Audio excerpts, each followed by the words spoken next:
Palestinian Israeli എന്ന സങ്കീർണമായ സ്വത്വവുമായി ഹാർവാർഡിൽ നിന്ന് പഠിച്ചിറങ്ങിയ നസീർ യാസിൻ ന്യൂയോർക്കിലെ ലക്ഷങ്ങൾ ശമ്പളമുള്ള സോഫ്റ്റ്വെയർ ജോലി ഒരു സ്വർണ്ണ വിലങ്ങാണ് എന്ന് തിരിച്ചറിഞ്ഞു ഒരു നാൾ അതെല്ലാം വലിച്ചെറിഞ്ഞു. ലക്ഷ്യം ഒന്നേ ഉണ്ടായിരുന്നു, 1000 ദിവസം കൊണ്ട് ലോകം ചുറ്റി 1000 ഷോർട്ട് വീഡിയോകൾ. നാസ് ഡെയിലി എന്ന പേരിൽ 2016 തുടങ്ങിയ ഈ യാത്ര ഒരു ഭാഗ്യമേ അല്ലായി, കൃത്യമായൊരു പ്ലാനിൽ നടപ്പിലാക്കിയ കാര്യമാണ്. Algorithm hacking. വീഡിയോയ്ക്ക് പ്രാധാന്യം നൽകി വന്നിരുന്ന ഫേസ്ബുക്കിന്റെ രീതി മുതലെടുത്തു. 1 മിനിറ്റിൽ താഴെയുള്ള പോസിറ്റീവായ ലൈക്കും ഷെയറും കിട്ടുന്ന വീഡിയോകൾ 1000 ദിവസം മുടങ്ങാതെ പോസ്റ്റ് ചെയ്തപ്പോൾ ഫേസ്ബുക്ക് അയാളുടെ കോണ്ടന്റ് കോടിക്കണക്കിന് ആളുകളിലേക്ക് എത്തിച്ചു. മനഃശാസ്ത്രപരമായ ഹാക്കിംഗ് ആയിരുന്നു. കാഴ്ചക്കാരെ ഒരു ഗെയിമിൽ എന്ന പോലെ ആകർഷിക്കുകയും ദിവസവുമുള്ള വീഡിയോ ഒരു ഡെയിലി റിവാർഡായും ടീഷർട്ടിലെ പ്രോഗ്രസ് ബാർ ഒരു ഗെയിം ലെവൽ പോലെയുമായിട്ട് മാറി. ഓൺലൈൻ ഫോളോവേഴ്സിന്റെ മീറ്റപ്പുകൾ നടത്തി ഒരു യഥാർത്ഥ കമ്മ്യൂണിറ്റി ഉണ്ടാക്കി മാറ്റി. 2019 1000 ദിവസത്തെ 1000 വീഡിയോ എന്ന യാത്ര പൂർത്തിയാക്കി യൂട്യൂബിലേക്ക് കൂടി ശ്രദ്ധ തിരിച്ചപ്പോൾ നാസ് ഡെയിലി പ്രശസ്തിയുടെ കൊടുമുടിയിലായിരുന്നു. എന്നാൽ അധികം വൈകാതെ എക്സ്പ്ലോയിറ്റേഷൻ, സാംസ്കാരികമായിട്ടുള്ള അധിക്ഷേപങ്ങൾ തുടങ്ങിയ ഗുരുതരമായ ആരോപണങ്ങൾ അയാൾക്കെതിരെ ഉയർന്നു വരാൻ തുടങ്ങി. എല്ലാറ്റിനും തുടക്കം കുറിച്ചത് ഒരൊറ്റ വീഡിയോ ആയിരുന്നു. 2021 ജൂലൈ 16 നാസ് ലോകത്തിലെ ഏറ്റവും പ്രായം ചെന്ന ടാറ്റു ആർട്ടിസ്റ്റ് എന്ന പേരിൽ ഒരു വീഡിയോ അപ്ലോഡ് ചെയ്തു. ഫിലിപ്പീൻസിൽ നിന്നുള്ള 103 വയസ്സുള്ള വാങ് ഓങ് എന്ന സ്ത്രീ ആയിരുന്നു അവരുടെ താരം. മെഷീൻസ് ഒന്നും ഉപയോഗിക്കാതെ കരിയും വെള്ളവും ചേർത്ത് സ്വന്തമായി മഷി ഉണ്ടാക്കുകയും മരത്തിന്റെ നാച്ചുറൽ ആയിട്ടുള്ള മുള്ളുകൾ സൂചിയായി ഉപയോഗിച്ച് ടാറ്റു ചെയ്യുകയും ചെയ്യുന്ന ഒരു സ്ത്രീ ആയിരുന്നു. വീഡിയോ ഒരു 1 ഹിറ്റായി. 1.1 മില്യൺ വ്യൂസും 10,000 ലൈക്കുകളും. വാങ് ഓഡിന്റെ കഴിവും ആ പാരമ്പര്യ കലയുടെ തനിമയും കണ്ട് ആളുകൾ ശരിക്കും അത്ഭുതപ്പെടുകയായിരുന്നു. എല്ലാവരും നാസിനെ അഭിനന്ദിച്ചു. കമന്റ് ബോക്സ് നോക്കുമ്പോൾ കാണാം. കാരണം ഇങ്ങനെയൊരു കലയെ ലോകത്തിന് മുന്നിൽ എത്തിച്ച വ്യക്തിയാണല്ലോ അദ്ദേഹം. പക്ഷെ പ്രശ്നം തുടങ്ങിയത് സത്യത്തിൽ ഇവിടെ നിന്നാണ്. ആ വീഡിയോയുടെ ഡിസ്ക്രിപ്ഷനിൽ നോക്കിക്കഴിഞ്ഞാൽ നാസ് ഇങ്ങനെ എഴുതിയിട്ടുണ്ട്: വാങ് ഓഡ് ഇനി മുതൽ നാസ് അക്കാഡമിയിൽ പഠിപ്പിക്കും. ലോകമെമ്പാടുമുള്ള വിദഗ്ധരിൽ നിന്ന് കാര്യങ്ങൾ പഠിക്കാനുള്ള ഒരു ഓൺലൈൻ പ്ലാറ്റ്ഫോമാണ് നാസ് അക്കാഡമി.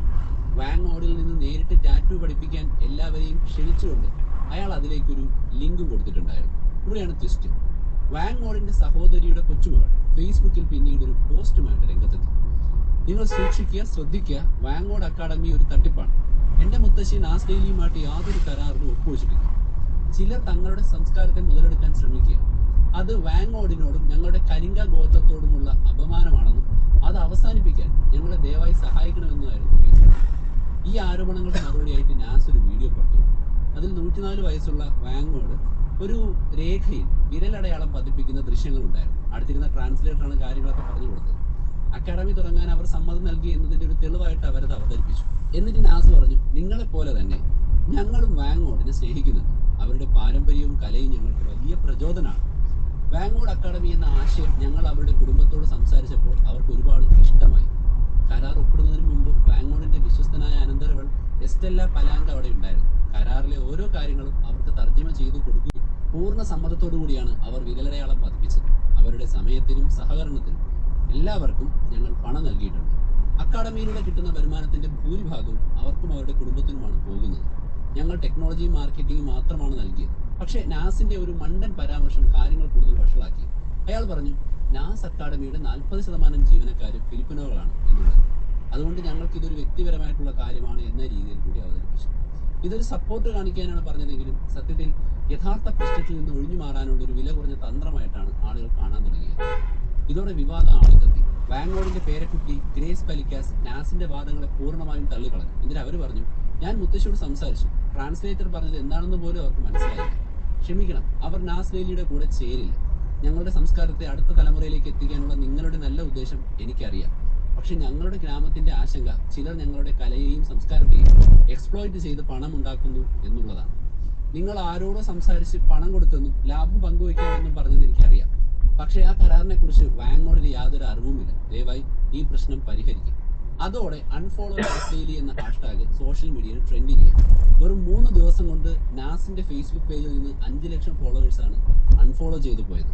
ഫിലിപ്പീൻസിലെ ആദിവാസി വിഭാഗങ്ങളുടെ അവകാശങ്ങൾ സംരക്ഷിക്കുന്ന സർക്കാർ സ്ഥാപനമായ NCIP അഥവാ national commission on indigenous people ഈ വിഷയത്തിൽ ഒരു അന്വേഷണം ആരംഭിക്കുകയാണ്. അവരുടെ കണ്ടെത്തൽ ഞെട്ടിക്കുന്നതായിരുന്നു. കലിംഗ ഗോത്രത്തിന്റെ ഈ പച്ചകുത്തുന്ന പുരാതന കല ഒരു കൂട്ടായ സാംസ്കാരിക സ്വത്താണ്, അതായത് കളക്റ്റീവ് കൾച്ചറൽ പ്രോപ്പർട്ടിയാണ്. അതുകൊണ്ട് തന്നെ ഈ ഒരു കലയെ വാങ്ങോഡിന്റെ മാത്രം സ്വത്തായി കാണാൻ കഴിയില്ല. ആ ഗോത്രത്തിന്റെ മുഴുവൻ സ്വത്താണ്. അങ്ങനെ ഒരു കാര്യത്തിന് വാങ്ങോഡിന്റെ മാത്രം സമ്മതം പോരാ. ആ ഗോത്ര സമൂഹത്തിന്റെ മുഴുവൻ അനുമതി വാങ്ങിക്കേണ്ടതുണ്ട്. അതായിരുന്നു നാസിന് വ്യക്തി തെറ്റ്. ഫിലിപ്പീൻസിലെ ആദിവാസി ഗോത്ര നിയമങ്ങളെ കുറിച്ച് അയാൾക്ക് യാതൊരു ധാരണയില്ലായിരുന്നു. 50 മില്യണിലധികം ഫോളോവേഴ്സ് ഉള്ള ഒരാളെന്ന നിലയിൽ അത് വലിയൊരു വീഴ്ച തന്നെയാണ്. എന്തായാലും ഈ തെറ്റിദ്ധാരണ പരിഹരിക്കേണ്ടത് നാസിന്റെ മാത്രം ആവശ്യമായിരുന്നു. അയാൾ തന്റെ ഒരു ടീമിനെ വാങ്ങോഡിന്റെ ഗ്രാമത്തിലേക്ക് അയച്ചു. അവരുടെ കുടുംബത്തിന്റെ ആവശ്യങ്ങളെല്ലാം ഉൾപ്പെടുത്തി ഒരു പുതുക്കിയ കരാർ തയ്യാറാക്കി. കാര്യങ്ങൾ രമ്യമായി പരിഹരിക്കാനുള്ള ആ ഒരു ശ്രമം നല്ലതായിരുന്നു. അപ്പോൾ ആ വിഷയം അവിടെ തീർന്നു. പക്ഷേ നാസ് ഒരു വിവാദത്തിൽ പെടുന്നത് ഇത് ആദ്യമായിട്ടായിരുന്നില്ല. ലൂയിസ് മബൂരോ എന്ന ഫിലിപ്പിനോ കർഷകയും ബിസിനസ്സുകാരിയും നാസ് തങ്ങളുടെ സംസ്കാരത്തെ മുതലെടുത്തു എന്ന് ആരോപിച്ചിരുന്നു. വനനശീകരണത്തിനെതിരെ കർഷകരെ ശാക്തീകരിക്കുന്ന ദ കക്കാവോ പ്രോജക്ട് എന്ന സംരംഭത്തിന്റെ സ്ഥാപകയാണ് ലൂയിസ്. 2021 ഓഗസ്റ്റ് 5 അവർ ഫേസ്ബുക്കിൽ എല്ലാം തുറന്നെഴുതാൻ തുടങ്ങി. അവരുടെ പട്ടണത്തിൽ കക്കാവോ പ്രോജക്റ്റിനെ കുറിച്ച് വീഡിയോ ചെയ്യാൻ വന്ന നാസ് കർഷകരെയും അവരുടെ സംസാര രീതിയെയും കളിയാക്കിയെന്നും അവിടെയുള്ള ഫിലിപ്പിനോകളെ പോഴ്സ് എന്ന് വിളിക്കുകയും ചെയ്തു എന്ന് പറയുകയുണ്ടായി. ഫിലിപ്പീനികളെ ദരിദ്രരെന്ന് വിളിച്ച് അധിക്ഷേപിച്ചു എന്നും അവർ പറഞ്ഞു. ലൂയിസ് എഴുതിയത് ഇങ്ങനെയാണ്: അവരുടെ സംസാര രീതിയെയും ഭാഷയെയും അയാൾ കളിയാക്കുന്നത് ഞാൻ നേരിട്ട് കണ്ടു. അത് കേൾക്കാൻ ഒരു സുഖമില്ല, വിഡ്ഢിത്തം പോലെ തോന്നുന്നു എന്നൊക്കെയാണ് അയാൾ പറയുന്നത്. അയാൾ ആവർത്തിച്ച് ചോദിച്ചുകൊണ്ടേയിരുന്നു, എന്തുകൊണ്ടാണ് ഫിലിപ്പിനോകൾ ഇത്ര ദരിദ്രർ? കർഷകരെ കുറിച്ചോ കൃഷിയെക്കുറിച്ചോ കേൾക്കാൻ ആർക്കും താല്പര്യമില്ല. അതിനൊന്നും ക്ലിക്കബിൾ ആയിട്ടുള്ള കണ്ടന്റ് അല്ല, വ്യൂസ് കിട്ടില്ല എന്ന് അയാൾ തറപ്പിച്ചു പറഞ്ഞു. മാറ്റമുണ്ടാക്കാനോ യഥാർത്ഥ പ്രശ്നങ്ങളിലേക്ക് വെളിച്ചം വീശാനോ അയാൾക്ക് യാതൊരു താല്പര്യവും ഉണ്ടായിരുന്നില്ല. അയാൾക്ക് വേണ്ടത് വ്യൂവബിൾ കോണ്ടന്റ് മാത്രമായിരുന്നു. എളുപ്പത്തിൽ പറയാൻ കഴിയുന്ന കൂടുതൽ ഫിലിപ്പിനോ വ്യൂസിനെ കിട്ടുന്ന പോസിറ്റീവായ ഒരു നല്ല കഥ. സംസാരത്തിനിടയ്ക്ക് അയാൾ ഒരു തമാശ പോലും പറഞ്ഞു. വീഡിയോയുടെ ടൈറ്റിൽ ഫിലിപ്പീൻസ് എന്ന് ചേർത്താൽ മാത്രം മതി, മില്യൺ കണക്കിന് വ്യൂസും തലച്ചോറില്ലാത്ത പിനോയ് പ്രൈഡ് കമന്റുകളും ഒഴുകി വരുന്നു. ഈ പോസ്റ്റ് കാട്ടുതീ പോലെ പടർന്നു. നാസിനെതിരെയുള്ള ആരോപണങ്ങൾക്ക് ഇത് ആക്കം കൂട്ടി. ഇതിന് മറുപടിയായിട്ട് നാസ് പറഞ്ഞത് കക്കാവോ പ്രോജക്ട് എന്ന പേരിൽ നിലവിലൊരു സംഭവമില്ലെന്നും തനിക്കെതിരെയുള്ള വിവേചന ആരോപണങ്ങൾ വ്യാജമാണ് എന്നുമാണ്. ഫിലിപ്പീൻസിലെ ഒരു വ്യാജ കഥ, അതാണ് കക്കാവോ പ്രോജക്ട്. കടലാസിൽ അതൊരു നോൺ പ്രോഫിറ്റ് സംഘടനയാണ്. പക്ഷേ യഥാർത്ഥത്തിൽ അത് കർഷകരെ ചൂഷണം ചെയ്യുന്ന ഒരു ഫോർ പ്രോഫിറ്റ് സ്ഥാപനമാണ്. ഞങ്ങൾ നിങ്ങളുടെ തോട്ടത്തിൽ വന്ന് ഗ്രാമം കണ്ട് കർഷകരുമായി സംസാരിച്ചപ്പോൾ ഞങ്ങൾക്കൊരു കാര്യം മനസ്സിലാക്കി: ഇവിടെ ഒരു കഥയുമില്ല. ഇന്റർനെറ്റിൽ കാണുന്ന അവാർഡുകൾ വെറും അവാർഡുകൾ മാത്രമാണ്. അതേസമയം നാസുമായി സ്ഥിരമായി സഹകരിക്കാറുള്ള പ്രോജക്ട് നൈറ്റ്ഫോൾ എന്ന യൂട്യൂബറും ഈ വിഷയത്തിൽ വ്യക്തത വരുത്തി രംഗത്തെത്തി. കക്കാവോ പ്രോജക്റ്റിനെ കുറിച്ചുള്ള ഓൺലൈൻ റിപ്പോർട്ടുകളെല്ലാം വ്യാജമാണെന്ന് അദ്ദേഹം വീഡിയോയിൽ പറഞ്ഞു. ഹലോ ഫിലിപ്പീൻസ്, ഞാൻ ഈ വീഡിയോ ചെയ്യുന്നത് ഞാൻ ഭാഗമല്ലാത്തൊരു കാര്യത്തിൽ എന്റെ പേരിലുള്ള ബഹുമാനം നഷ്ടപ്പെട്ടതുകൊണ്ടാണ്, ആ സങ്കടമുള്ളതുകൊണ്ടാണ്. ഞങ്ങൾ അവരുടെ തോട്ടത്തിൽ നിന്ന് മടങ്ങുമ്പോൾ മുതൽ പ്രശ്നങ്ങൾ തുടങ്ങി. അവരുടെ പ്രോഗ്രാം കർഷകരെ സഹായിക്കാനാണ് എന്നാണ് പറഞ്ഞിരുന്നത്. എന്നാൽ ഞങ്ങൾ ലൂയിസിന്റെ കക്കാവോ തോട്ടത്തിലെത്തിയപ്പോൾ അതിന്റെ ഭംഗി കണ്ട് അതിശയിച്ചു. മരങ്ങളെല്ലാം നല്ല ആരോഗ്യത്തോടെ വളർന്നു നിൽക്കുന്നു. പിന്നെ ഞങ്ങൾ മനസ്സിലാക്കി അവർ കൊണ്ടുപോയ സ്ഥലമെല്ലാം ഭംഗിയുള്ള മരങ്ങൾ മാത്രമുള്ള സ്ഥലമാണ്. ഞങ്ങൾ യാത്ര തുടർന്നു. മറ്റു കർഷകരുടെ തോട്ടങ്ങൾ പരിശോധിച്ചപ്പോൾ ഞങ്ങളുടെ സംശയം ശരിയാണെന്ന് ബോധ്യമായി. അവിടെയൊന്നും ആരോഗ്യമുള്ള ഒരൊറ്റ കക്കാവോ മരം പോലും ഉണ്ടായിരുന്നില്ല. പകരം മുരടിച്ച ഉണങ്ങി തുടങ്ങിയ ചെടികളുടെ നിരകളാണ് കണ്ടത്. ഈ കാരണത്താലാണ് നാസ്ഡെയിലേക്ക് ഒരു വീഡിയോ പൂർത്തിയാക്കാൻ കഴിയാത്തത് എന്ന് അദ്ദേഹം പറഞ്ഞു. ഇത് പുറത്തുവിട്ടാൽ ഒരു നുണ പ്രചരിപ്പിക്കുന്നതിന് തുല്യമാകുമായിരുന്നു. അതുകൊണ്ടാണ് അവർ ആ പ്രോജക്ട് ഉപേക്ഷിച്ചത്. ചുരുക്കത്തിൽ അതൊരു ഓൺലൈൻ ചെളിവാരി എറിയലായി മാറി. നാസ ആകട്ടെ തന്റെ പ്രസ്താവനയിൽ ഉറച്ചു നിന്നു. ഇനിയുള്ളതാണ് ഏറ്റവും വലിയ കോമഡി. നാസ ആരെയാണോ ഹംബിൾ ബില്യനെയർ അല്ലെങ്കിൽ ജനറസ് ബില്യനെയർ എന്നൊക്കെ പറഞ്ഞ് പൊക്കുന്നത്, അവരൊക്കെ അവസാനം തട്ടിപ്പുകാരായി ജയിലിൽ പോകുന്ന ഒരു സ്ഥിരം കാഴ്ച ഉണ്ടാകാൻ തുടങ്ങി. 2021 നവംബർ 12 നാസ ഏറ്റവും വലിയ മനുഷ്യസ്നേഹിയായ കോടീശ്വരൻ എന്ന തലക്കെട്ടിൽ ഒരു വീഡിയോ അപ്ലോഡ് ചെയ്തു. ദ മോസ്റ്റ് ജനറസ് ബില്യനെയർ എന്നതുപോലെ. അതിലെ താരം സാം ബാങ്ക്മാൻ ഫ്രീഡ്, അതായത് SBF എന്നറിയപ്പെടുന്ന ക്രിപ്റ്റോ കറൻസി ലോകത്തെ ഒരു മാതൃകാ പുരുഷനായിരുന്നു. ഒരു വലിയ മനുഷ്യസ്നേഹി എന്നൊക്കെ നാസ് സാമിനെ വിശേഷിപ്പിച്ചുകൊണ്ട് പ്രമുഖ ക്രിപ്റ്റോ എക്സ്ചേഞ്ച് ആയ FTXന്റെ സ്ഥാപകനായ സാമിന്റെ യാത്രയും തന്റെ സമ്പത്തിന്റെ വലിയൊരു ഭാഗം ചാരിറ്റിക്ക് നൽകുന്നു എന്ന അദ്ദേഹത്തിന്റെ വാഗ്ദാനവുമെല്ലാം വീഡിയോയിൽ ആഘോഷിച്ച് അവതരിപ്പിച്ചു. ലോകത്ത് നല്ല മാറ്റങ്ങൾ വരുത്താൻ തന്റെ പണം ഉപയോഗിക്കുന്ന ബിസിനസ് വിജയവും സാമൂഹിക ഉത്തരവാദിത്വവും ഒരുമിച്ച് കൊണ്ടുപോകുന്ന ഒരു റോൾ മോഡലായിട്ടാണ് നാസ് സാമിനെ അവതരിപ്പിക്കുന്നത്. എന്നാൽ കഥ മാറി. 2022 അവസാനത്തോടെ FTX എക്കണോമിക്കലി പൊട്ടിത്തകരുന്ന രീതിയിലേക്ക് എത്തിച്ചേർന്നു. അന്വേഷണത്തിൽ അവർ ഉപഭോക്താക്കളുടെ ഫണ്ട് ദുരുപയോഗം ചെയ്തതായും സാം തട്ടിപ്പും കള്ളപ്പണം വെളുപ്പിക്കലും നടത്തിയതായിട്ടും കണ്ടെത്തി. 2022 ഡിസംബറിൽ അയാൾ അറസ്റ്റ് ചെയ്തു. 2024 മാർച്ചിൽ നിക്ഷേപകരെയും ഉപഭോക്താക്കളെയും കബളിപ്പിച്ച് കോടിക്കണക്കിന് ഡോളർ തട്ടിയെടുത്തതിന് അയാൾക്ക് 25 വർഷത്തെ തടവ് കിട്ടുകയുണ്ടായി ശിക്ഷയായിട്ട്. ഇപ്പോൾ നോക്കുമ്പോൾ അത്ര വലിയൊരു ജനറസ് ബില്യനെയർ ഒന്നുമല്ല അയാളെന്ന് തോന്നുന്നു, അല്ലേ? സാം ഒരു ക്രിപ്റ്റോ തട്ടിപ്പുകാരനാണെന്നുള്ള വാർത്ത വന്ന് അയാളെ അറസ്റ്റ് ചെയ്തതിനു ശേഷം നാസ് തന്റെ ചാനലിൽ നിന്ന് ആ ഒരു വീഡിയോ ഡിലീറ്റ് ചെയ്തു. എന്നിട്ട് വാട്ട് ഹാപ്പൻഡ് അല്ലെങ്കിൽ എന്താണ് സംഭവിച്ചത് എന്ന പേരിൽ മറ്റൊരു വീഡിയോ പോസ്റ്റ് ചെയ്തു. അതിൽ അയാൾ പറഞ്ഞത് സാമിന്റെ സംഭവം കാരണം ആളുകൾക്ക് ക്രിപ്റ്റോയിലുള്ള വിശ്വാസം നഷ്ടപ്പെട്ടു, അതുപോലെ തനിക്കും ആളുകളിലുള്ള വിശ്വാസം നഷ്ടപ്പെടുന്നു എന്നാണ്. പക്ഷെ പ്രേക്ഷകർ അത് വിശ്വസിച്ചില്ല. കമന്റുകൾ ഇങ്ങനെയായിരുന്നു: നിനക്ക് ആളുകളിലുള്ള വിശ്വാസമല്ല, തിരിച്ച് ആളുകൾക്ക് നിന്നിലുള്ള വിശ്വാസമാണ് നഷ്ടപ്പെട്ടത്. ചിലർ മാപ്പ് ചോദിക്കാൻ തയ്യാറാണോ എന്ന് ചോദിക്കുന്നുണ്ട്. പിന്നെ നിനക്ക് പൈസ തന്നല്ലേ നീ അങ്ങോട്ട് പോയത്, അങ്ങനെയല്ലേ നീ ആ വീഡിയോ ചെയ്തത്, അങ്ങനെ പലതും ചോദിച്ചു. പിന്നീട് വന്ന ഒരു അന്വേഷണത്തിലാണ് ഈ പറയുന്ന സാം അയാളുടെ ആസ്തിയുടെ വെറും 0.1% മാത്രമാണ് ഈ ചാരിറ്റിക്കും മറ്റുമായിട്ട് സംഭാവന ചെയ്തത് എന്ന് കണ്ടുപിടിക്കപ്പെട്ടു. നാസ് ഡെയിലി ഒരു ബേസിക് റിസർച്ചും ചെയ്തിട്ടില്ല. സാമിനെ ഏറ്റവും വലിയ മനുഷ്യസ്നേഹിയായ കോടീശ്വരൻ എന്ന് വിളിക്കാൻ നാസ് സ്പോൺസർഷിപ്പ് പണം വാങ്ങി എന്നായിരുന്നു പ്രധാന ആരോപണം. അതിന് നാസിന്റെ മറുപടി ഇങ്ങനെയായിരുന്നു: എനിക്കിതിനെക്കുറിച്ച് നിങ്ങളെക്കാൾ നന്നായിട്ട് അറിയാം. നാസ് ഡെയിലിയുടെ 97% വീഡിയോകളും സ്പോൺസർ ചെയ്തിട്ടുണ്ട്, ഇതും അതിലൊന്നായിരുന്നു. നാസിന്റെ അഭിമുഖത്തിന് ശേഷം തട്ടിപ്പുകാരായി മാറിയ ഒരേ ഒരു ജനറസ് ബില്യനർ സാം മാത്രമായിരുന്നു. ഒരാൾ കൂടി ഉണ്ടായിരുന്നു. 2022 മെയ് 5-ന് നാസ് ഏറ്റവും എളിമയുള്ള ക്രിപ്റ്റോ കോടീശ്വരൻ എന്ന പേരിൽ ഒരു വീഡിയോ പോസ്റ്റ് ചെയ്തിരുന്നു. അതിലെ താരം ചാങ്പെൻ ഷാവോ അഥവാ ZZ എന്നറിയപ്പെടുന്ന വ്യക്തിയാണ്.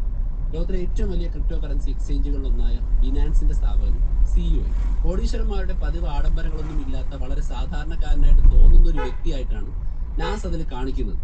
അയാളുടെ വസ്ത്രധാരണമൊക്കെ കണ്ടാൽ നമ്മൾ തോന്നും അയാൾ ഭയങ്കര സിമ്പിളാണ്. അത് തന്നെയാണ് നാസ് പറഞ്ഞത്.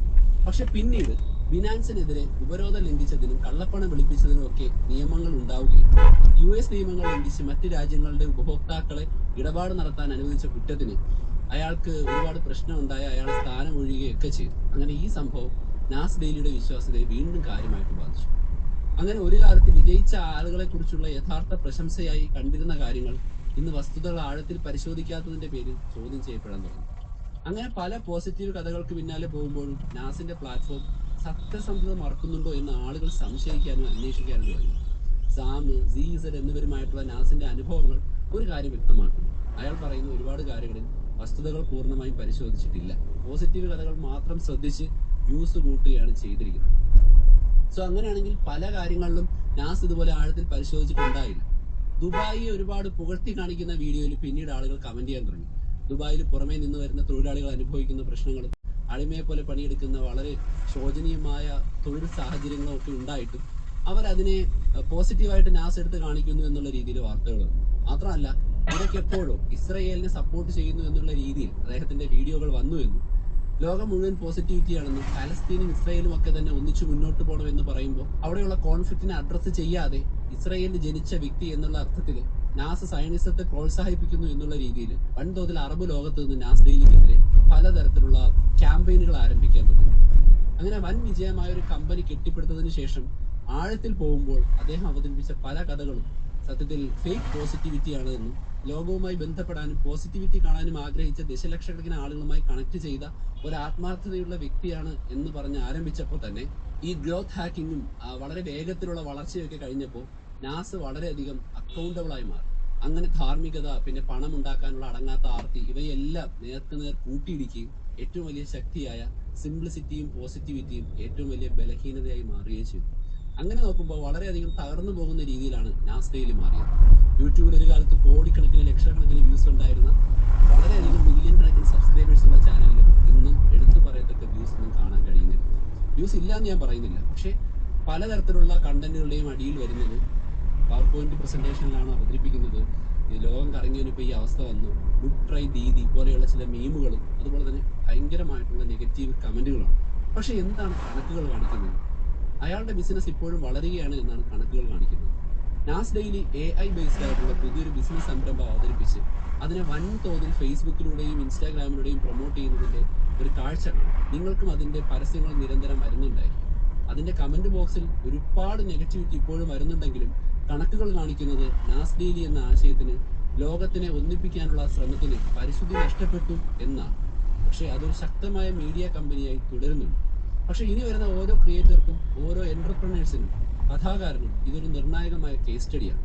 ഡിജിറ്റൽ ലോകത്ത് വളർച്ചയും വിമർശനങ്ങളും ഒരു നാണയത്തിന്റെ രണ്ട് വശങ്ങളാണെന്നും ഈ കാണുന്ന ഞാൻ പോലും നാളെ ഒരു ദിവസം എന്നെ സപ്പോർട്ട് ചെയ്യുന്നവരെക്കാൾ കൂടുതൽ എതിർക്കുന്ന ആളുകളായി ക്രിട്ടിസൈസ് ചെയ്യപ്പെടാമെന്നും എക്സ്പെക്ട് ചെയ്യേണ്ടതുണ്ട്. വളരെയധികം വേഗത്തിൽ വളരുകയും ലോകത്തിന്റെ മുഴുവൻ ശ്രദ്ധ കേന്ദ്രീകരിക്കുകയും ചെയ്യുമ്പോൾ ശ്രദ്ധിച്ചില്ലെങ്കിൽ അവസാനം വളരെയധികം ബാക്ക്ലാഷ് ഉണ്ടാകുമെന്ന് ഇത് നമ്മളെ പഠിപ്പിക്കുന്നു. സോ നമ്മളൊക്കെ തന്നെ ഭാഗ്യവാന്മാരാണ്. ഡിജിറ്റൽ സാമ്രാജ്യങ്ങൾ വൻതോതിൽ ഉയരുന്നതും അതിനുശേഷം അവയുടെ ഉള്ളറകൾ പരിശോധിക്കാൻ പോകാൻ കഴിയുന്നതും പല കഥകളിലൂടെ ലോകത്തുള്ള പല സാമ്രാജ്യങ്ങളെയും പഠിക്കുകയും അതിൽ നിന്ന് നമുക്ക് എന്ത് ചെയ്യാം, എന്തൊക്കെ സൂക്ഷിക്കണം എന്നൊക്കെ മനസ്സിലാക്കാനും കഴിയുന്ന ഒരു കാലഘട്ടത്തിലാണ് നമ്മൾ ജനിച്ചത്. സോ നാസിന്റെ കഥ ഇപ്പോഴും നിലനിന്നുണ്ട്. പുള്ളിക്കാരനെ ഡിസ്ക്രെഡിറ്റ് ചെയ്യാനോ അയാളെ കുറിച്ച് എന്തെങ്കിലും പേഴ്സണൽ ക്രിട്ടിസൈസ് ചെയ്യാനോ ഒന്നും അല്ല ഈ വീഡിയോ ചെയ്തിരിക്കുന്നത്. നാസ് ഇപ്പോഴും ശക്തമായി AI ബേസ്ഡ് ആയിട്ടുള്ള പുതിയ ബിസിനസ്സുകൾ മുന്നോട്ട് കൊണ്ടുപോകുന്നുണ്ട്. പക്ഷെ നമ്മൾ സ്ഥിരം കാണുന്ന 1 മിനിറ്റ് വീഡിയോയും അതിലൂടെ നമ്മൾ കണ്ട നാസും അല്ല ഇപ്പോൾ പബ്ലിക്കിന്റെ ഒരു പൊതുബോധം എന്ന് പറയുന്നത്. അത് വളരെയധികം നമ്മൾ മനസ്സിലാക്കിയിരിക്കേണ്ട ഒരു കാര്യമാണ്. മറ്റൊരു എപ്പിസോഡിൽ വീണ്ടും കാണാം. അതുവരെ ബൈ.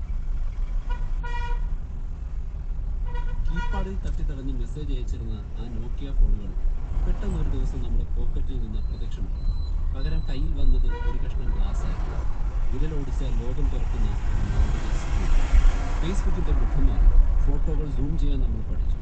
എല്ലാം ഒരു വിപ്ലവം പോലെയായിരുന്നു. ഗെയിമിംഗ് മാറി. പക്ഷേ തുടക്കത്തിൽ അതൊരു ദുരന്തമായിരുന്നു, അല്ലേ? ടച്ച് സ്ക്രീനിൽ എങ്ങനെ കളിക്കണമെന്നറിയാതെ നമ്മൾ കുഴങ്ങി. പല ഗെയിമുകളും നമ്മുടെ വിരലുകളോടൊട്ടും യോജിച്ചു പോയിരുന്നു. എന്നാൽ ആ കൂട്ടത്തിലേക്ക് ഒരൊറ്റയാളെ അതൊരു ഗെയിം ആയിരുന്നില്ല, നമ്മുടെ വിരലിന്റെ ഒരു ഭാഗം തന്നെയായിരുന്നു അത്. പിന്നോട്ട് വലിക്കുക, ഉന്നം പിടിക്കുക, വിടുക. ആ ഒരു ഫീൽ, ഓരോ തവണയും ആ പച്ച പന്തിയുടെ കോട്ട തകർന്നു വീഴുമ്പോൾ കിട്ടുന്ന ആ പ്രത്യേക സുഖം, മണിക്കൂറുകളോളം കളിച്ചാലും മടുക്കാത്ത ഒരൊറ്റ കളി കൂടി, ഇത് തീർത്തിട്ട് എഴുന്നേൽക്കൂ എന്ന് നമ്മളെ കൊണ്ട് വാശി പിടിപ്പിച്ച ആ അനുഭവം. അതെ, ഞാൻ പറയുന്നത് ആംഗ്രി ബേർഡ്സിനെ കുറിച്ചാണ്. പക്ഷേ ഇന്ന് എവിടെയാണ് സാമ്രാജ്യം? നമ്മുടെ ഫോണുകളിൽ നിന്ന്, നമ്മുടെ സംസാരങ്ങളിൽ നിന്ന്, എന്തിന് നമ്മുടെ ഓർമ്മകളിൽ നിന്ന് പോലും ആ ദേഷ്യം പിടിച്ച പക്ഷികൾ എങ്ങോട്ട് മറന്നുപോയി. ലോകം മുഴുവൻ കീഴടക്കി സൂര്യന്റെ തൊട്ടടുത്തെത്തിയ പക്ഷി എങ്ങനെയാണ് ചിറകുകൾ കരുതി ഇതൊരു ഗെയിമിന്റെ മാത്രം കഥയല്ല, നമ്മൾ കണ്ടു നിന്ന ഒരു ഇതിഹാസത്തിന്റെ ഉയർച്ചയുടെയും അതിന്റെ നാടകീയമായ പതനത്തിന്റെയും കഥയാണ്. യാദൃശികമായി കെട്ടിപ്പൊക്കി പിന്നീട് തകർന്നു പോയൊരു ഈ വലിയൊരു പൊട്ടിത്തെറിയെ കുറിച്ച് നമ്മൾ മനസ്സിലാക്കണമെങ്കിൽ അതിനു മുൻപുള്ള നിശബ്ദതയെ കുറിച്ച് നമ്മളൊന്ന് അറിയണം. ഓവിയോ എന്റർടൈൻമെന്റ് എന്ന് പറയുന്ന കമ്പനിയാണ് നമ്മൾ ഗെയിം തുറക്കുമ്പോൾ എഴുതി കാണിക്കുന്നത്. അവരൊറ്റ രാത്രി കൊണ്ട് പൊട്ടി മുളച്ചൊരു കമ്പനിയൊന്നുമല്ല. ഒരു വർഷം കൊണ്ടോ 2 വർഷം കൊണ്ടോ അവർ വിജയിച്ചിട്ടുമില്ല. 2003 ഹെൽസിങ്കി യൂണിവേഴ്സിറ്റിയിലെ 3 സ്റ്റുഡൻസ് തുടങ്ങിയ ഈ കമ്പനിയുടെ ആദ്യകാലം മൊബൈൽ ഗെയിമിങ്ങിന്റെ തുടക്കകാലത്തുള്ളൊരു നരകയാതന തന്നെയായിരുന്നു. അത് ഐഫോണിന് മുൻപുള്ള കാലമാണ്. ജാവ, സിംബിയൻ പോലെയുള്ള പ്ലാറ്റ്ഫോമുകൾ, 90s കിഡ്സ് എന്ന് പൊതുവെ വിളിക്കുന്ന നമുക്കിടയിലുള്ള ഈ 1990 2000 ഇടയ്ക്ക് ജനിച്ചവർക്കൊക്കെ തന്നെ പെട്ടെന്ന് ഇത് കണക്റ്റ് ആവും. അന്നുള്ള ഓരോ ഫോണുകളുടെയും സോഫ്റ്റ്വെയറുകളുടെയും പ്രത്യേകത, ഓരോന്നിനും അതിൻ്റെതായ സ്ക്രീൻ സൈസും ബട്ടൺ ലേഔട്ടും ഒക്കെയുള്ള ആയിരക്കണക്കിന് ഫീച്ചേഴ്സ്, അങ്ങനെയുള്ള പലതരത്തിലുള്ള ഫ്ലിപ്പ് ഫോണുകൾ വരെ അന്ന് നിരന്തരം ഇറക്കിയിരുന്നു. നോക്കിയ ആയിരുന്നു വിപണി കീഴടക്കിയിരുന്നത്. ഒരു ഗെയിം ഉണ്ടാക്കുക എന്ന് പറഞ്ഞാൽ അത് വെറും ഒരു ക്രിയേറ്റീവ് പണിയല്ലായിരുന്നു. 100 കണക്കിന് ഫോണുകളിൽ ഒരേ ഫീല് കിട്ടാൻ ശ്രമിക്കുന്ന, ഭ്രാന്ത് പിടിപ്പിക്കുന്ന ഒരു ജോലിയാണ് ഗെയിം ഡെവലപ്മെന്റ് എന്ന് പറയുന്നത്. ഭയങ്കരമായ ടഫ് മാർക്കറ്റ്. 6 വർഷത്തോളം ഓവിയോ എന്നൊരു കമ്പനിയുള്ള കാര്യം പോലും പുറം ലോകത്തിന് അറിയുമായിരുന്നില്ല. അവർ ഗെയിം ഉണ്ടാക്കി, ഒരുപാട് ഗെയിം ഉണ്ടാക്കി. 2009 ആയപ്പോൾ അവർ 51 ഗെയിമുകൾ പുറത്തിറക്കിയിരുന്നു. ഡാർക്കസ്റ്റ് ഫിയർ, വാർ ഡയറി, ബർമ, എന്തിന് നീഡ് ഫോർ സ്പീഡ് എന്ന വലിയ ഗെയിമിന് വേണ്ടി പോലും അവരൊരു മൊബൈൽ വെർഷൻ ഉണ്ടാക്കി. ചിലതൊക്കെ കൊള്ളാമായിരുന്നു, ചിലതൊന്നും ആരും ഓർത്തില്ല. പക്ഷെ ഒന്നുപോലും ഒരു രക്ഷയില്ലാത്ത രീതിയിൽ ഹിറ്റായില്ല. അതിലെ കാശ് ഇങ്ങനെ തീർന്നുകൊണ്ടിരുന്നു. ആൾക്കാരെയൊക്കെ തന്നെ അവർ ലേ ഓഫ് ചെയ്തു. കമ്പനി ചെറുതായി, കൂട്ടാറായി. മുന്നിൽ 1-2 അവസരങ്ങൾ മാത്രമേ ബാക്കിയുള്ളൂ. അവരുടെ 52ാമത്തെ ഗെയിം വെറും ഒരു പ്രോജക്റ്റ് ആയിരുന്നില്ല. ഒരുപക്ഷെ അത് അവരുടെ അവസാനത്തെ ഒരു ശ്രമം കൂടിയായിരുന്നു എന്ന് പറയാം. ഒരു നല്ല ഗെയിം ഉണ്ടാക്കിയാൽ പോരാ, കമ്പനിയെ രക്ഷിക്കാൻ പറ്റുന്ന രീതിയിൽ സാമ്പത്തിക ഭദ്രത ഉണ്ടാകുന്ന ഗെയിം ഉണ്ടാക്കുന്നത്. അതാണ് ടെൻഷൻ. ആ നിരാശയുടെ കൊടുമുടിയിലാണ് ഒരു ബൾബ് കത്തിയത്. അതൊരു സങ്കീർണമായ ഗെയിം ഡിസൈനോ പുതിയ ടെക്നോളജിയോ ഒന്നും ആയിരുന്നില്ല. വെറും ഒരു ചിത്രം. ഒരു മീറ്റിംഗിൽ യാക്കോ ഇസാലോ എന്നൊരു സീനിയർ ഗെയിം ഡിസൈനർ ഒരൊറ്റ സ്ലൈഡ് ഇങ്ങനെ അവിടെ ഉള്ളവരെ കാണിച്ചു. അതില് ഇരുണ്ട ചിറകുകളില്ലാത്ത ഒരു കൂട്ടം പക്ഷികൾ, കാലുകൾ പോലുമില്ല, വേറെ ഒരു പ്രത്യേകതയുമില്ല. പക്ഷെ നല്ല കട്ടയ്ക്ക് ദേഷ്യം പിടിച്ച കറുത്ത പൊരുക്കങ്ങൾ അതിനുണ്ട്. ടീമിലെ എല്ലാവർക്കും അത് ഭയങ്കരമായിട്ട് ഇഷ്ടപ്പെട്ടു. സോ ഇതൊരു സെല്ലിംഗ് പോയിന്റ് ആണ്.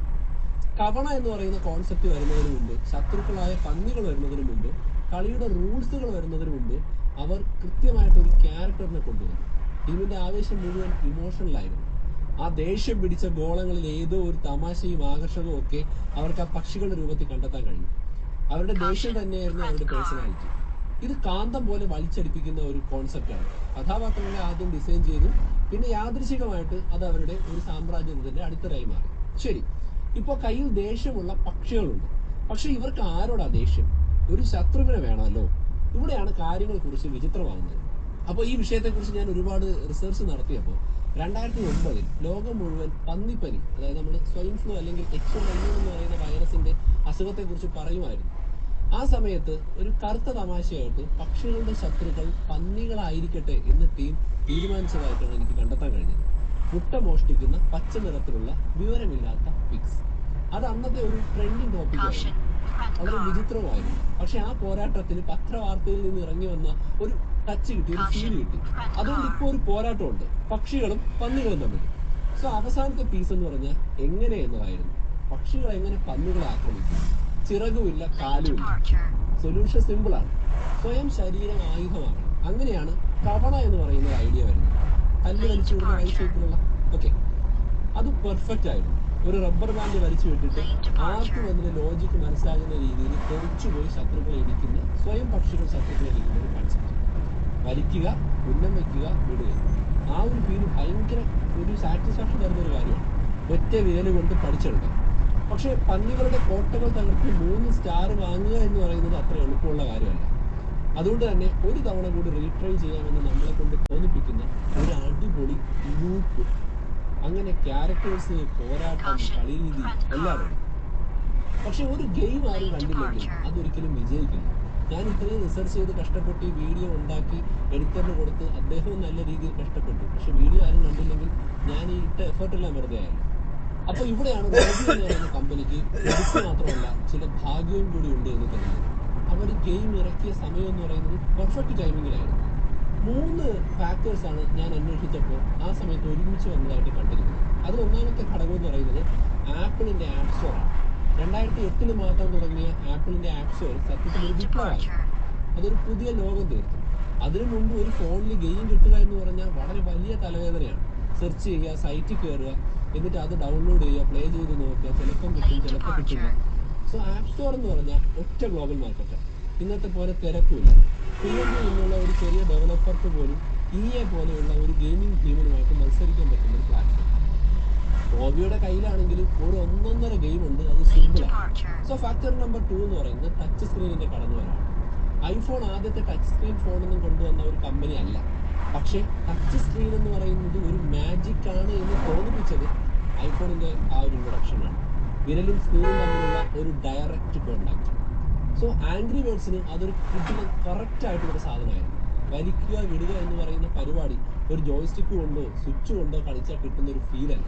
ടച്ച് സ്ക്രീനിനകത്ത് നമ്മുടെ കൈ, നമ്മുടെ ടിപ്പ് എന്ന് പറയുന്നത് ഗെയിമിന്റെ ഒരു ഭാഗം പോലെ തോന്നി. നിങ്ങൾക്ക് കവണ കൺട്രോൾ ചെയ്യാൻ യഥാർത്ഥത്തിൽ കവണ അടിച്ചിട്ടുണ്ട്. എന്തായാലും ഈ ഒരു ടച്ച് സ്ക്രീനിൽ കവണയെ കൺട്രോൾ ചെയ്യുക മാത്രമല്ല, നമ്മൾ തന്നെയാണ് കവണ എന്നുള്ള രീതിയിലാണ് ഐഫോണിൽ ആ ഗെയിം കളിക്കാൻ പറ്റിയത്. എന്റെ അന്വേഷണത്തിൽ തുടങ്ങിയ മൂന്നാമത്തെ ഒരു ഘടകം എന്ന് പറയുന്നത് അതിന്റെ വിലയാണ്. അന്ന് ഇന്ത്യൻ റുപ്പീസ് വെറും 80 രൂപയാണ് അന്ന് ആംഗ്രി ബേർഡ്സ് ആപ്പ് സ്റ്റോറിൽ നിന്ന് ഡൗൺലോഡ് ചെയ്യാനായിട്ട് ചിലവാകുന്നത്. 5000 രൂപയുടെ കൺസോൾ ഗെയിമുകളുള്ളൊരു ലോകത്ത് സത്യത്തിൽ 80 രൂപ എന്ന് പറഞ്ഞത് ഏറെക്കുറെ ഫ്രീ ആണെന്ന് തന്നെ പറയാം. സോ ആർക്കും ആലോചിക്കാതെ എടുത്തു ചാടി വാങ്ങാൻ കഴിയുന്ന ഒരു കാര്യം. ആ 80 രൂപയ്ക്ക് നിങ്ങൾക്കൊരു കംപ്ലീറ്റ് പാക്കേജ് കിട്ടും. തുടക്കത്തിൽ 80 രൂപയ്ക്ക് വാങ്ങിച്ചാൽ അതിന് പരസ്യമില്ല. പിന്നീട് അഡീഷണൽ ആയിട്ട് പൈസ കൊടുത്ത് വാങ്ങേണ്ട ലെവൽസ് വരും. സോ ഒരു തടസ്സമില്ല. അത് കളിക്കാരുടെ മനസ്സിൽ വളരെയധികം മതിപ്പുണ്ടാക്കി. ഞങ്ങൾക്കത് ഫ്രീ ആയിട്ട് വളരെ നല്ലൊരു സാധനം കിട്ടുന്ന പോലെ തോന്നി. നിങ്ങൾ ഒരിക്കൽ കാശ് കൊടുത്ത് മണിക്കൂറുകളോളം കളിക്കും. പോരാത്തതിന് ഫ്രീ ആയിട്ട് പുതിയ പുതിയ ലെവലുകൾ അപ്ഡേറ്റ് ചെയ്തുകൊണ്ടിരുന്നു. എന്നിട്ടും ഈ ഒരു പെർഫെക്റ്റ് സാഹചര്യത്തിൽ പോലും വിജയം പെട്ടെന്നൊന്നും അവർക്ക് വന്നില്ല. പതുക്കെയാണ് തുടങ്ങിയത്. അതിന്റെ വളർച്ചയുടെ ടേണിംഗ് പോയിന്റ് വന്നത് അപ്രതീക്ഷിതമായ ഒരിടത്ത് നിന്നായിരുന്നു. അത് UK അഥവാ യുണൈറ്റഡ് കിങ്ഡത്തിൽ നിന്നാണ്. 2009 ഡിസംബറിൽ ഇറങ്ങി പതുക്കെ ചാർട്ടുകളിൽ കയറി UK ആപ്പ് സ്റ്റോറിൽ ആംഗ്രി ബേർഡ്സ് 1ാം സ്ഥാനത്തെത്തി. ഇത് ആപ്പിളിന്റെ തലപ്പത്തുള്ള ആളുകളുടെ ശ്രദ്ധയിൽപ്പെട്ടു. അവരിതിന് ഗെയിം ഓഫ് ദ വീക്ക് എന്ന് പറയുന്ന ഒരു അതിനെ പബ്ലിക് ആക്കാൻ തുടങ്ങി. സോ അതായിരുന്നു ഏറ്റവും വലിയ പ്രൊമോഷൻ. കത്തിക്കൊണ്ടിരിക്കുന്ന തീയിലേക്ക് പെട്രോൾ ഒഴിച്ചതുപോലെ പെട്ടെന്ന് ലക്ഷക്കണക്കിന് ആളുകൾ ആപ്പ് സ്റ്റോറിലേക്ക് കുതിച്ചു കയറി ഐഫോൺ യൂസേഴ്സ് ഈ ഗെയിമുകൾ എടുത്ത് കളിക്കാൻ തുടങ്ങി. പിന്നെ ഗെയിം തന്നെയായിരുന്നു അതിന്റെ മാർക്കറ്റ്.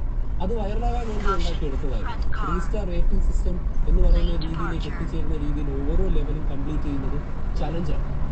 ഇതൊക്കെ കഴിഞ്ഞാണ് ഞാനിത് കളിച്ചിട്ടുള്ളതെങ്കിലും എനിക്കിപ്പോഴും ഓർമ്മയുണ്ട്. ഫോണിൽ കളിച്ചുകൊണ്ടിരിക്കുമ്പോൾ അത്രയ്ക്ക് ധൈര്യം ഉണ്ടെങ്കിൽ ഇതൊന്ന് തീർത്ത് കാടാ എന്ന് പറഞ്ഞ് അടുത്തിരിക്കുന്ന സുഹൃത്തിനെ വെല്ലുവിളിച്ചിട്ട് ഫോൺ കൈ കൊടുക്കും.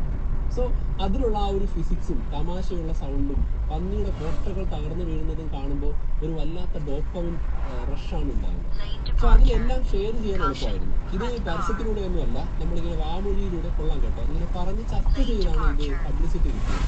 ഓഫീസുകളിലും ട്രെയിനിലും ലോകമെമ്പാടുമുള്ള വീടുകളിലും സ്കൂളുകളിലും കോളേജുകളിലും 2010 തുടക്കത്തിൽ ഇത് അടിച്ചു കയറി. അങ്ങനെ അമേരിക്കയിലെ 1-ാം നമ്പർ പെയ്ഡ് ആപ്പായിട്ട് അത് 2010 മാറി. പിന്നെ അവിടെ തന്നെ വർഷങ്ങളോളം അങ്ങനെ നിന്നു. തവണകൾ ഇങ്ങനെ ആളുകൾ വലിച്ചു വിട്ടുകൊണ്ടിരുന്നു. ആംഗ്രി ബേർഡ്സ് ആകാശത്തേക്ക് ഒരു റോക്കറ്റ് പോലെ കുതിച്ചാണ് കമ്പനിക്ക് ലാഭം ഉണ്ടാക്കി തുടങ്ങിയത്. ഇവിടെയാണ് കഥയുടെ ഗതി മാറുന്നത്. ഗെയിം സൂപ്പർ ഹിറ്റായി. പക്ഷെ റോബിയോയുടെ അടുത്ത നീക്കമാണ് അവരെ ഒരു ഗെയിം സ്റ്റുഡിയോയിൽ നിന്ന് ഒരു ഗ്ലോബൽ എന്റർടൈൻമെന്റ് സാമ്രാജ്യത്തിലേക്ക് മാറ്റുന്നത്. അവർക്കൊരു വലിയ റിയലൈസേഷൻ ഉണ്ടായി. അങ്ങനെ ഒരു പുതിയ സുവർണ കാലഘട്ടത്തിലേക്ക് പ്രവേശിക്കാൻ പറ്റുന്ന മാറ്റങ്ങളാണ്. ആ സിമ്പിളായി ദേഷ്യം പിടിച്ച പക്ഷികൾ, അതായത് അതിലെ ക്യാരക്ടേഴ്സ് ഗെയിമിനേക്കാൾ വിലപിടിപ്പുള്ളതാണ് എന്ന് സത്യം. ഗെയിം ഒരു ഡെലിവറി ബോയ് മാത്രമല്ല, അതിൻ്റെ ഏറ്റവും വലിയ ഇന്റലക്ച്വൽ പ്രോപ്പർട്ടി എന്ന് പറയുന്നത് അതിനകത്തുള്ള പക്ഷികളുടെ കോൺസെപ്റ്റാണ്. സോ കച്ചവടത്തിന്റെ ചാകര കാലമാക്കി മാറ്റാൻ ആംഗ്രി ബേർഡ്സിനെ കൊണ്ട് സാധിക്കുമെന്ന് കമ്പനി തിരിച്ചറിഞ്ഞു. ഫാക്ടറികൾ ഉണ്ടാക്കാനോ സപ്ലൈ ചെയിൻ നോക്കാനോ നിൽക്കാതെ റോബിയോ ഇന്റലക്ച്വൽ പ്രോപ്പർട്ടി ലൈസൻസിംഗ് പരിപാടി തുടങ്ങി. അത് മിന്നൽ വേഗത്തിൽ. അവർ ആംഗ്രി ബേർഡ്സ് എന്ന പേരും അതിന്റെ ചിത്രങ്ങളും പൈസ തന്ന് ലൈസൻസ് വാങ്ങിക്കുന്ന കിട്ടാവുന്ന എല്ലാവർക്കും കൊടുത്തു. പാവങ്ങളായിരുന്നു ആദ്യത്തെ സ്റ്റെപ്പ്. പക്ഷെ അത് പെട്ടെന്ന് പടർന്നു പിടിച്ച് മിഠായിലേക്ക്, സോഡയിലേക്ക്, T-shirt, hoodie, backpack, bedsheet, bandage, theme park. ഒരു പക്ഷിയുടെ മുഖം എവിടെയെല്ലാം വയ്ക്കാൻ പറ്റുമോ അവിടെ എല്ലാത്തിനും അവർ ലൈസൻസ് കൊടുത്തു. ബലൂണുകളിലൊക്കെ ആംഗ്രി ബേർഡ്സ് പറന്നു കിടന്നു. ഇതിന്റെ എക്കണോമിക്സ് വളരെ ബ്രില്യൻ്റ് ആയിരുന്നു. വിൽക്കുന്ന ഓരോ സാധനത്തിനും റോബിയോ വരുമാനത്തിന്റെ ഒരു 10 മുതൽ 20% ഷെയർ വരെ എടുത്തതായിട്ടാണ് റിപ്പോർട്ടുകൾ കാണുന്നത്. ഇത് വലിയ മുതൽ മുടക്കില്ലാത്ത അടിപൊളി ലാഭം തരുന്ന വരുമാനമായിരുന്നു. അവർക്ക് കോട്ടന്റെ വിലയോ പ്ലാസ്റ്റിക്കിന്റെ വിലയോ സപ്ലൈ ചെയ്യണോ ഒന്നും നോക്കണ്ട. ഡിസൈൻ കൊടുക്കുക, പ്രോഡക്റ്റ് ഓക്കെ പറയുക, ദാറ്റ്സ് ഇറ്റ്. ബാക്കിയെല്ലാം ക്ലീൻ പ്രോഫിറ്റ്. 2012 ആയപ്പോൾ റോബിയോയുടെ മൊത്തം വരുമാനത്തിന്റെ 45% ഇത്തരത്തിൽ ലൈസൻസിങ്ങിൽ നിന്നാണ് അവർ ഉണ്ടാക്കിയെടുത്തത്, അതായത് ഗെയിം വിറ്റിട്ടല്ല. സോ ഈ കച്ചവടത്തിൽ നിന്നും ലൈസൻസിൽ നിന്നും ഇവരുടെ വളരെ വലിയ സാമ്രാജ്യമാണ്. സോ പിന്നെ അവർ ലൈസൻസ് കൊടുക്കുക മാത്രമല്ല ചെയ്തത്, ഗെയിം കളിക്കുന്ന കളിക്കാർക്ക് പുതിയ കണ്ടന്റ് കൊടുക്കുന്ന അടിപൊളി പാർട്ട്ണർഷിപ്പുകൾ ഉണ്ടാക്കാൻ തുടങ്ങി. അവർ ക്രോസ് ഓവറുകളുടെ രാജാക്കന്മാർ. എങ്ങനെയാണ് 2011 റിയോ എന്ന സിനിമയ്ക്കായി 20th സെഞ്ചുറി ഫോക്സുമായിട്ടൊരു ഡീൽ ഉണ്ടാക്കി. അങ്ങനെ ഒരു പരസ്യം കൊടുക്കുന്നതിന് പകരം അവർ വ്യക്തിപരമായിട്ടൊരു കാര്യം ചെയ്തു. പുതിയൊരു ആംഗ്രി ബേർഡ്സ് ഗെയിം ഇറക്കി, ആംഗ്രി ബേർഡ്സ് റിയോ. സിനിമയുടെ കഥയുമായി ബന്ധമുള്ള പുതിയ ലെവലുകളൊക്കെയുള്ള ഒരു ഫുൾ സ്ക്രീൻ. അത് കളിക്കാൻ ഒരു പരസ്യവും കാണേണ്ടി വരുന്നില്ല. അതൊരു ഗിഫ്റ്റ് ആയിരുന്നു, ഒരു ഫ്രീ പ്രൊമോഷൻ ആയിരുന്നു. സോ സിനിമയ്ക്ക് ഒരു പ്രൊമോഷൻ കിട്ടിയെന്ന് മാത്രമല്ല, സിനിമ കണ്ട് സിനിമ പോപ്പുലറായി മാറിയപ്പോൾ ആംഗ്രി ബേർഡ്സിനെ കുറിച്ച് അറിയാത്തവർ അവരുടെ ഗെയിമിന്റെ ലോകത്തിലേക്ക് വന്നു. പിന്നെ 2012 അവർക്ക് കിട്ടാവുന്നതിന് വെച്ച് ഏറ്റവും വലിയ അംഗീകാരം കിട്ടി. ലൂക്കാസ് ഫിലിമുമായി ചേർന്ന് ആംഗ്രി ബേർഡ്സ് സ്റ്റാർ വാർസ് ഉണ്ടാക്കി. അതൊരു മാസ്റ്റർ സ്ട്രോക്ക് ആയിട്ടുള്ള ഒരു അറ്റംപ്റ്റ് ആയിരുന്നു. പക്ഷികൾ ജഡായിയും റെബൽസുമായി, പന്നികൾ സ്റ്റോം ട്രൂപ്പർമാരും സ്ലീപ് ലോഡ്സുമായി, ചുവന്ന പക്ഷി ലൂക്ക് സ്കൈവാക്കർ, മഞ്ഞ പക്ഷി ഹാൻ സോളോ, കറുത്ത പക്ഷി ഒബി-വാൻ കെനോബി, ലെറ്റ്സേബറും ബാസ്റ്ററും ഒക്കെ ആയിട്ട് പുതിയ കളികൾ തന്നെ ഡെവലപ്പായി. ഇത് പഴയ കളിക്കാരെ, അതായത് സ്റ്റാർ വാർസ് നൊസ്റ്റാൾജിയുള്ള ഗെയിമേഴ്സിനെ പിടിച്ചെടുത്തു. പോരാത്തതിന് സ്റ്റാർ വാർസ് ഫാൻസിന്റെ ഒരു വലിയ തലമുറയെ തന്നെ ഗെയിമിലേക്ക് അവർ കൊണ്ടുവന്നു. പ്രൊമോഷനുകൾ ഡിജിറ്റൽ മാത്രമായിരുന്നില്ല. ചൈനയിൽ ഒരു തകർപ്പൻ ക്യാമ്പയിൻ നടത്തി, മക്ഡൊണാൾഡ്സുമായിട്ട് ഒരു ടൈപ്പ്. നിങ്ങളൊരു മക്ഡൊണാൾഡ്സ് റെസ്റ്റോറൻറ്റിൽ പോയി അവരുടെ വൈഫൈയിലേക്ക് നിങ്ങളുടെ ഫോൺ കണക്ട് ചെയ്താൽ ആംഗ്രി ബേർഡ്സ് ഗെയിമിനുള്ളിൽ സ്പെഷ്യൽ ഹിഡൻ ലെവലുകൾ ലോഡാവും. ഒരു മൊബൈൽ ഗെയിം ആൾക്കാർ ശരിക്കും ഒരു വലിയ ബ്രാൻഡഡ് ആയിട്ടുള്ള കടയിലേക്ക് എത്തിക്കുന്നതിന്റെ ആദ്യത്തെ ഉദാഹരണമായിരുന്നു. ഇനിയും ഇതുപോലത്തെ ഒരുപാട് ഫാക്ടേഴ്സ് കാണും. എൻ്റെ റിസർച്ച് കടന്നുപോയ ഭാഗങ്ങളാണ് ഞാൻ മാക്സിമം ആഡ് ചെയ്യുന്നത്. സോ ഈ കച്ചവടത്തിന്റെയും പാർട്ണർഷിപ്പിന്റെയും തിരക്കിനിടയിൽ 2012 അവർ തങ്ങളുടെ ഏറ്റവും, എന്നാൽ ഇതൊരു കേസ് സ്റ്റഡിയാണ്, ഡൗൺലോഡ് ചെയ്തതിനു ശേഷം കളിക്കാരെ കൊണ്ട് കാശ് മുടക്കിപ്പിക്കുന്ന ഫ്രീ ടു പ്ലേ. ഏകദേശം 23 കൊല്ലങ്ങൾക്ക് മുമ്പ് സഞ്ചാരത്തിൻ്റെ തുടക്കകാലത്ത് നടത്തിയ ഒരു യാത്രയുടെ ഓർമ്മകളിലേക്ക് തിരിച്ചു പോവാണ്. 2002 ആ യാത്ര. സഞ്ചാരം തുടങ്ങിയിട്ട് ഏകദേശം 5 കൊല്ലം കഴിഞ്ഞിരുന്നപ്പോഴേക്കും, സഞ്ചാരം ഏഷ്യാനെറ്റിൽ സംപ്രേഷണം തുടങ്ങിയിട്ട് 1 കൊല്ലം കഴിഞ്ഞിട്ടേ ഉള്ളൂ. അതിനു മുമ്പ് പല യാത്രകളിലും എനിക്ക് വേണ്ടി ചില ടൂർ കമ്പനികൾ, ചില സുഹൃത്തുക്കളൊക്കെ ടിക്കറ്റ് ബുക്ക് ചെയ്ത് തരാനും ഹോട്ടൽ ബുക്ക് ചെയ്ത് തരാനും ഒക്കെ ഉണ്ടായിരുന്നു. ആ സഹായമൊക്കെ ഞാനിപ്പോഴും ഓർക്കുന്നുണ്ട്. എന്നാൽ ചില യാത്രകൾ ആ സമയമായപ്പോഴേക്കും ഞാൻ തനിച്ച് മറ്റ് ആരുടെയും സഹായമില്ലാതെ ഒക്കെ യാത്ര ചെയ്തു തുടങ്ങി. അതിലേറ്റവും ദീർഘമായ ഒരു യാത്ര 2002 യൂറോപ്പിലേക്കുള്ള ഒരു യാത്രയായിരുന്നു. യൂറോപ്പിൽ 7 രാജ്യങ്ങളിലൂടെ നടത്തിയ ഒരു യാത്ര. ജർമ്മനിയിൽ ചെന്നിറങ്ങിയിട്ട് ജർമ്മനിയിൽ നിന്ന് ഓസ്ട്രിയയിലേക്ക്, ഓസ്ട്രിയയിൽ നിന്ന് ഹംഗറിയിലേക്ക്, ഹംഗറിയിൽ നിന്ന് പിന്നെ തിരിച്ച് സ്വിറ്റ്സർലൻഡിലേക്ക്, സ്വിറ്റ്സർലൻഡിൽ നിന്ന് ലിച്ചൻസ്റ്റൈൻ എന്നൊരു ചെറിയ രാജ്യത്തേക്ക്, അവിടെ നിന്ന് നെതർലാൻഡ്സിലേക്ക്, നെതർലാൻഡ്സിൽ നിന്ന് ബെൽജിയത്തിലേക്ക്, പിന്നെ തിരിച്ച് നാട്ടിലേക്ക്. അങ്ങനെ ഒരു ദീർഘമായ യാത്ര. ഈ യാത്രയുടെ എല്ലാ അറേഞ്ച്മെൻറ്റ്സും ബുക്കിങ്ങും എല്ലാം തനിച്ച് ഞാൻ ചെയ്യായിരുന്നു. ഒരു പരീക്ഷണമായിരുന്നു. പക്ഷെ അതിനു മുമ്പ് എൻ്റെ രണ്ടാമത്തെ വിദേശയാത്രയിൽ ഞാനൊരു പരീക്ഷണം നടത്തിയിട്ടുണ്ട്. അത് ചെറിയൊരു യാത്രയായിരുന്നു. നമ്മുടെ ഒരു അയൽ രാജ്യത്തേക്ക് നടത്തിയ യാത്ര. അത് മാൽദീവ്സിലേക്കായിരുന്നു. ഈ മാൽദീവ്സിലേക്ക് യാത്ര അക്കാലത്തൊക്കെ മറിയൻ റഷീദയും ഫൗസിയ ഹസനും ഒക്കെ മാലി ചാരക്കേസ് എന്ന പേരിൽ പ്രശസ്തരായി അല്ലെങ്കിൽ കുപ്രസിദ്ധരായി കേരളത്തിലെ മാധ്യമങ്ങളിൽ നടന്നിരിക്കുന്ന സമയം. ആ സമയത്ത് ഞാൻ അന്വേഷിച്ചപ്പോൾ മനസ്സിലായി, തിരുവനന്തപുരത്ത് നിന്ന് മാലിക്ക് ഒരു വിമാനമുണ്ട്, എയർ മാൽദീവ്സിൻ്റെ വിമാനം. ഒരു ദിവസം ഞാൻ തിരുവനന്തപുരത്ത് നിന്ന് വിമാനത്തെ കയറി. ഒരു $250 ആൾക്കാരുടെ കയ്യിലുണ്ട്. അതുമായിട്ടാണ് പോകുന്നത്. വിദേശ രാജ്യത്തേക്ക് പോകണമെങ്കിൽ ഡോളർ വേണമെന്നറിയാം. അങ്ങനെ $250 തിരുവനന്തപുരം എയർപോർട്ടിൽ നിന്ന് മാറിയെടുത്തു. അതാണ് കയ്യിൽ ആൾക്കാടെയുള്ള വിദേശ കറൻസി. മാലി ചെല്ലട്ടെ, അവിടെ ചെന്നിട്ട് ഏതെങ്കിലും ഒരു ഹോട്ടലിൽ പോയി താമസിക്കാം, എന്നിട്ട് കാഴ്ചകളിലേക്ക് പോകാം, അന്വേഷിച്ച് കേട്ടങ്ങ് പോകാം എന്ന് കരുതിയാണ് പോകുന്നത്. 4 ദിവസം കഴിഞ്ഞ് തിരിച്ച് തിരുവനന്തപുരത്തേക്കുള്ളൊരു ടിക്കറ്റ് എൻ്റെ കയ്യിലുണ്ട്. തുടക്കത്തിലൊരു ഭാഗ്യം എനിക്ക് കിട്ടി. ടിക്കറ്റ് കൊടുത്ത് ചെക്ക് ഇൻ ചെയ്യുമ്പോൾ എന്തോ കാരണത്താൽ അവരെനിക്ക് ബിസിനസ് ക്ലാസ്സിലേക്ക് അപ്ഗ്രേഡ് ചെയ്തു തന്നു. ബിസിനസ് ക്ലാസ്സിൽ അന്ന് എനിക്ക് തോന്നുന്ന 8 സീറ്റോ മറ്റോ ഉള്ളൂ. ഞാൻ മാത്രമുണ്ട് ബിസിനസ് ക്ലാസ്സിൽ. ബാക്കി പിന്നിൽ ധാരാളം പാസഞ്ചേഴ്സ് ഉണ്ട് എക്കണോമിക് ക്ലാസ്സിൽ. വിമാനം പറന്നു കയറുന്ന അധികം താമസിയാതെ തന്നെ ഒരു പൈലറ്റ് ഇറങ്ങി വന്നു കോക്പിറ്റിൽ നിന്ന്. 2 പൈലറ്റുമാരാണല്ലോ, അതിൽ ഒരാൾ ഇറങ്ങി വന്നിട്ട് അവിടെ എൻ്റെ അടുത്തുള്ളൊരു സീറ്റിൽ വന്നിരുന്നു. പുള്ളി വന്നിരുന്നത് എനിക്ക് ഇന്നും അതിശയമാണ് അതെങ്ങനെ സാധ്യമാകുന്നതെന്ന്. പുള്ളി സിഗരറ്റ് വലിക്കാനാണ് വന്നിരുന്നത്. കോക്പിറ്റിൽ നിന്ന് സിഗരറ്റ് വലിക്കാൻ പറ്റില്ല. എനിക്കറിയില്ല അക്കാലത്ത് ബിസിനസ് ക്ലാസ്സിൽ സിഗരറ്റ് വലിക്കാൻ അനുവദിക്കുമായിരുന്നു. ഏതായാലും പൈലറ്റ് അവിടെ ഇരുന്ന് സുഖമായിട്ട് സിഗരറ്റ് വലിച്ചു. സിഗരറ്റ് വലിക്കുന്നതിനിടയ്ക്ക് എന്നോട് ചോദിച്ചപ്പോട്ടാ എന്താ കാര്യം എന്നൊക്കെ. അപ്പോൾ ഞാൻ എൻ്റെ ക്യാമറ ഒക്കെ എടുത്ത് കാണിച്ചു. വലിയ ക്യാമറ ഉണ്ടെന്ന്. അന്ന് ഹ്യൂജ് ക്യാമറ ആയിട്ടാണ് എൻ്റെ യാത്രയൊക്കെ. വലിയ ഇത്ര നീളമുള്ള ക്യാമറ അതെൻ്റെ കയ്യിലുണ്ട്. ഞാൻ പറഞ്ഞു ഞാൻ ഷൂട്ട് ചെയ്യാൻ പോകാം. അപ്പോൾ അദ്ദേഹം ചോദിച്ചു എവിടെയാണ് താമസിക്കുന്നത്? ഞാൻ പറഞ്ഞു താമസിക്കുന്നത് എവിടെയാണെന്ന് തീരുമാനിച്ചിട്ടില്ല. അത് വിസ ഒക്കെ ഉണ്ടോ? ഞാൻ പറഞ്ഞു വിസയാണ് അറൈവലല്ലേ. അതെ, പക്ഷെ ഒന്ന് ശ്രദ്ധിക്കണം, അവിടെ ചിലപ്പോൾ എനിക്ക് തോന്നുന്ന ഹോട്ടൽ മുറിയൊക്കെ ചിലപ്പോൾ ചോദിച്ചേക്കാം.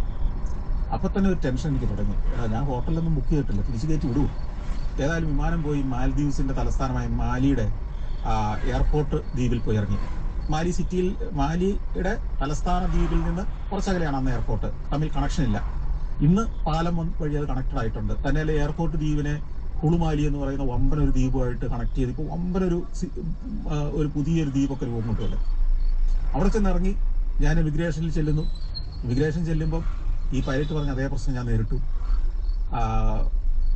വിസയുടെ അറൈവലൊക്കെയാണ്, പക്ഷെ നിങ്ങൾ താമസിക്കുന്ന ഹോട്ടൽ ഏതാണെന്നുള്ള അഡ്രസ്സ് കൊടുക്കണം.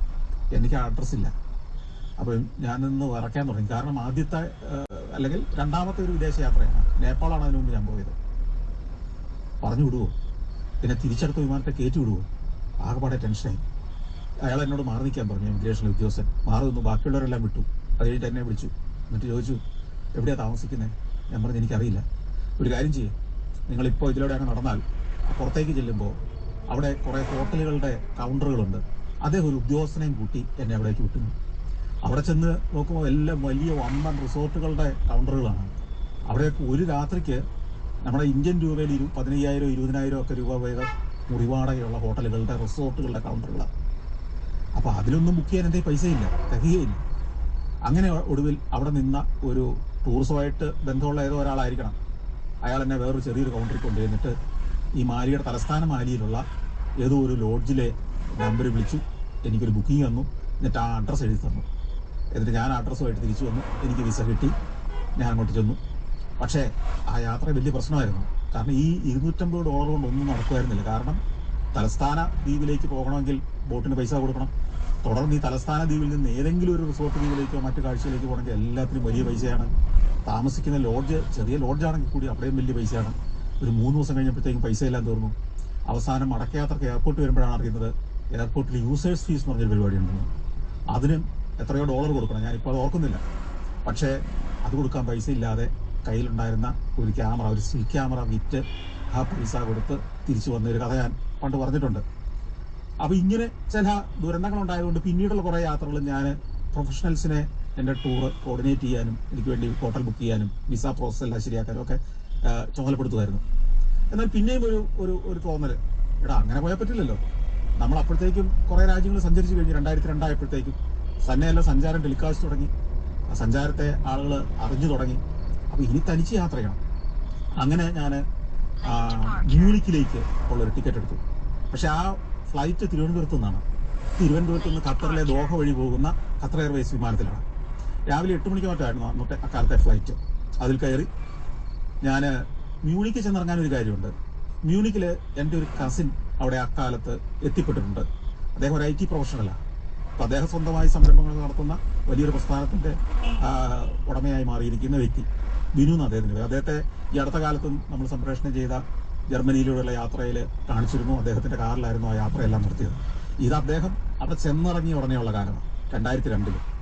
അപ്പോൾ അദ്ദേഹത്തിനും വലിയ നിശ്ചയമൊന്നും ഇല്ലെങ്കിലും അദ്ദേഹം അവിടെയുണ്ട്. അതുകൊണ്ട് മ്യൂണിക്ക് ചെന്നിറങ്ങാമെന്ന് തീരുമാനിച്ചു. അദ്ദേഹത്തിൻ്റെ സഹായമൊക്കെ തേടാം. അങ്ങനെ ഖത്തറിൽ നിന്ന് വീണ്ടും വിമാനം പറന്നുയർന്ന് യൂറോപ്പിൻ്റെ മുകളിലൂടെ പറന്ന് ജർമ്മനിയിലെ മ്യൂണിക് വിമാനത്താവളത്തിൽ ചെന്നിറങ്ങുന്നു. അപ്പോഴത്തേക്ക് വൈകുന്നേരം ആകാറായി. പക്ഷെ സമ്മർ അവസാനിച്ചിട്ടില്ലാത്തത് കൊണ്ട് വൈകിട്ട് 8 മണി വരെയൊക്കെ വെളിച്ചമുണ്ട്. ഇമിഗ്രേഷനിലെ പ്രോസസ് എല്ലാം കഴിഞ്ഞു, പ്രശ്നങ്ങളൊന്നും ഇല്ലാതെ ഞാൻ പുറത്തേക്ക് ഇറങ്ങി ചെന്നു. പുറത്തേക്ക് ഇറങ്ങി ചെല്ലുമ്പോൾ ബിനു അവിടെ കാത്തു നിൽക്കുന്നുണ്ട്. അപ്പോൾ ബിനുവിന് അന്ന് കാറൊന്നുമില്ല. ബിനുവിടെ എത്തിയിട്ട് ഏതാനും മാസങ്ങളേ ആയിട്ടുള്ളൂ. അയാൾ ഒരു IT കമ്പനിയിൽ ജോലിയാണ്. ബിനു ജർമ്മൻ തന്നെ അത്യാവശ്യം തട്ടിമുട്ടിയൊക്കെ പറഞ്ഞു തുടങ്ങിയ കാലമാണ്. കാറ് മേടിച്ചിട്ടില്ല, ഡ്രൈവിംഗ് ലൈസൻസ് ഉണ്ടോ എന്ന് എനിക്കറിയില്ല, അക്കാലത്ത് എടുത്തിട്ടുണ്ടാവാൻ വഴിയില്ല. ബിനു പറഞ്ഞു നമുക്ക് ട്രെയിനിൽ പോകാം. എയർപോർട്ട് സിറ്റിയിൽ നിന്ന് കുറേ അകലെയാണ്. അപ്പോൾ ട്രെയിനിൽ ഭൂഗർഭത്തിലേക്ക് ഇറങ്ങണം. എയർപോർട്ടിൽ തന്നെ നമുക്ക് ഭൂഗർഭത്തിലെ റെയിൽവേ സ്റ്റേഷനിലേക്ക് ഇറങ്ങാം. എസ്കലേറ്റർ ഇറങ്ങി ചെന്ന് കഴിയുമ്പോൾ റെയിൽവേ സ്റ്റേഷനിൽ ചെല്ലുന്നു. അപ്പോൾ റെയിൽവേ സ്റ്റേഷൻ്റെ പ്ലാറ്റ്ഫോമൊക്കെ കണ്ടുപിടിക്കാൻ ആശാൻ പഠിച്ചിട്ടുണ്ട്. അങ്ങനെ ഞങ്ങൾ ഒരു ട്രെയിനിൽ കയറുകയാണ്. ഈ ട്രെയിനിൽ കയറി മ്യൂണിക് എന്ന് പറയുന്ന നഗരത്തിൻ്റെ ഡൗൺ ടൗണിൽ പോയി ഇറങ്ങണം. അവിടുത്തെ പ്രധാന റെയിൽവേ സ്റ്റേഷൻ ഹോഫ്റ്റ് ബാൻഹോഫ് എന്ന് മറ്റാണ് സെൻട്രൽ റെയിൽവേ സ്റ്റേഷൻ അവർ പറയുക. ഹോഫ്റ്റ് എന്ന് പറഞ്ഞാൽ എനിക്ക് തോന്നുന്നു സെൻട്രലിലായിരിക്കണം. ജർമ്മൻ അറിയുന്നവരോട് ക്ഷമിക്കണം തെറ്റിപ്പോയാൽ. ഹോഫ്റ്റ് ബാൻഹോഫിൽ ചെന്നിറങ്ങിയിട്ട് ആ റെയിൽവേ സ്റ്റേഷൻ്റെ തൊട്ടടുത്ത് തന്നെയുള്ള ഒരു ഷില്ലർ സ്ട്രീറ്റ് എന്ന് പറയുന്ന സ്ട്രീറ്റിൽ ഞാനൊരു ഹോട്ടൽ മുറി ബുക്ക് ചെയ്തിട്ടുണ്ട്. അതൊക്കെ ഞാൻ ബിന്നുവിനോട് പറഞ്ഞു, ഞാൻ ഹോട്ടലൊക്കെ ബുക്ക് ചെയ്തിട്ടുണ്ട്, നീ പേടിക്കൊന്നും വേണ്ട. അപ്പോൾ അങ്ങനെ ഞങ്ങൾ ഈ ട്രെയിനിൽ കയറി സിറ്റിയിലേക്ക് പോവുകയാണ്. സിറ്റിയിലേക്ക് പോകുമ്പോഴാണ് ബിനു അവിടുത്തെ വിശേഷങ്ങൾ, അവിടുത്തെ ചില ജീവിത രീതികൾ, ബിനു അവിടെ നേരിടുന്ന വെല്ലുവിളികൾ, അവിടെ ചെന്നിറങ്ങിക്കഴിഞ്ഞുണ്ടാകുന്ന പുതിയ അനുഭവങ്ങൾ, വിചിത്രമായ സംഭവങ്ങൾ ഇതൊക്കെ പറയുന്നത്. അതിനിടയ്ക്ക് ഞാൻ ഷൂട്ട് ചെയ്യുന്നുണ്ട്. അങ്ങനെ ഓടി ഈ ഹോഫ്റ്റ് ബാൻഹോഫിൽ ചെന്ന് ട്രെയിനിൽ നിന്നും അവിടെ ഇറങ്ങി ഷില്ലർ സ്ട്രീറ്റിലെ ഹോട്ടൽ ഹെൽവെറ്റിയ എന്ന് പറയുന്നിടത്താണ് ഞാൻ ബുക്ക് ചെയ്തിരിക്കുന്നത്. അപ്പോൾ ഞാൻ സ്വന്തമായിട്ട് ഹോട്ടൽ ബുക്ക് ചെയ്തിരിക്കുന്നു, മുറിയുടെ കൺഫർമേഷൻ വൗച്ചറൊക്കെ കയ്യിലുണ്ട്. അപ്പോൾ നമ്മുടെ ഒരു ധൈര്യത്തിലാണ് നമ്മൾ ഈ ചെല്ലുന്നത്. കയറി ചെല്ലുമ്പോൾ ഒരു കുഞ്ഞു ഹോട്ടലാണെന്ന് മനസ്സിലായി. അവിടെ റിസപ്ഷനിൽ ചെന്നു, ചെക്ക് ഇൻ നടപടിയെല്ലാം കഴിഞ്ഞു. പൈസ നേരത്തെ കൊടുത്തിരുന്നതുകൊണ്ട് അതിൻ്റെ ഒന്നും ആവശ്യമില്ല. മുറി 69 നമ്പർ മുറിയാണെന്ന് പറഞ്ഞു. മുറി തുറന്നു, അകത്ത് കയറി. ചെറിയ മുറിയാണ്, പക്ഷേ വൃത്തിയുള്ള കട്ടിൽ, നല്ല ഭംഗിയാക്കി ഒരുക്കിയിട്ടിരിക്കുന്നു. അപ്പോൾ ഇത്രയും യാത്ര ചെയ്ത് വന്നാണല്ലോ, ഒന്ന് മൂത്രം ഒഴിക്കാമെന്ന് വിചാരിച്ച് ഞാൻ ടോയ്ലറ്റ് തപ്പുമ്പോൾ ഈ മുറിയോടനുബന്ധമായിട്ട് ടോയ്ലറ്റ് ഇല്ല. ഒടുവിൽ അന്വേഷിച്ച് നടന്ന് കണ്ടുപിടിച്ചു, ആ ഫ്ലോറിൻ്റെ അങ്ങേയറ്റത്ത് കുറച്ച് ടോയ്ലറ്റുകളുണ്ട്, 2-3 ടോയ്ലറ്റുകളുണ്ട്. അതാണ് ഈ നിലയിലുള്ള എല്ലാ മുറിക്കാർക്കും ഈ റൂംസിനും വേണ്ടിയിട്ടുള്ള ടോയ്ലറ്റ്, കോമൺ ടോയ്ലറ്റാണ്. ബാക്ക് പാക്കേഴ്സിനുള്ള ഒരു ഹോട്ടലായിരുന്നത്. ഏറ്റവും രസകരമായ കാര്യം എന്ന് വെച്ച് കഴിഞ്ഞാൽ ഈ റൂമിനകത്തൊരു വാഷ് ബേസിനുണ്ട്. അവിടെ ചെന്ന് മുഖമൊക്കെ കഴുകുമ്പം നേർത്ത മൂത്രത്തിൻ്റെ മണം ഈ വാഷ് ബേസിനിൽ നിന്ന് വരുന്നുണ്ട്. എനിക്ക് കാര്യം മനസ്സിലായി. രാത്രി പാതിരാത്രിക്ക് ഒന്ന് മൂത്രം ഒഴിക്കണമെന്ന് തോന്നുന്നവൻ സാധാരണഗതിയിൽ വാതിൽ തുറന്ന് ഈ വരാന്തയിൽ കൂടെ അങ്ങേറ്റത്ത് പോയി ടോയ്ലറ്റിനും പോയി മുള്ളാറില്ല എന്ന് എനിക്കതോടെ മനസ്സിലായി. ഞങ്ങൾ പെട്ടെന്ന് തന്നെ പുറത്തേക്ക് ഇറങ്ങി. മ്യൂണിക് എന്ന് പറയുന്ന നഗരത്തിൻ്റെ ഏറ്റവും ഹാപ്പനിങ് ആയ ഒരു പ്ലേസ് ഉണ്ട്. അവിടത്തേക്ക് പോകണം, അവിടുത്തെ കുറേ കാഴ്ചകളിലേക്ക് പോകണം. നേരെ ഇരുട്ടിയിട്ടില്ല. ഈ സമയമായപ്പോഴത്തേക്ക് ഒരു 5:30 ആയിട്ടുണ്ടെങ്കിലും അത്യാവശ്യം വെളിച്ചമുണ്ട്. ആളുകൾ തെരുവിലൂടെയൊക്കെ നടക്കുന്നുണ്ട്. സജീവമായി വരുന്ന സമയമാണ്.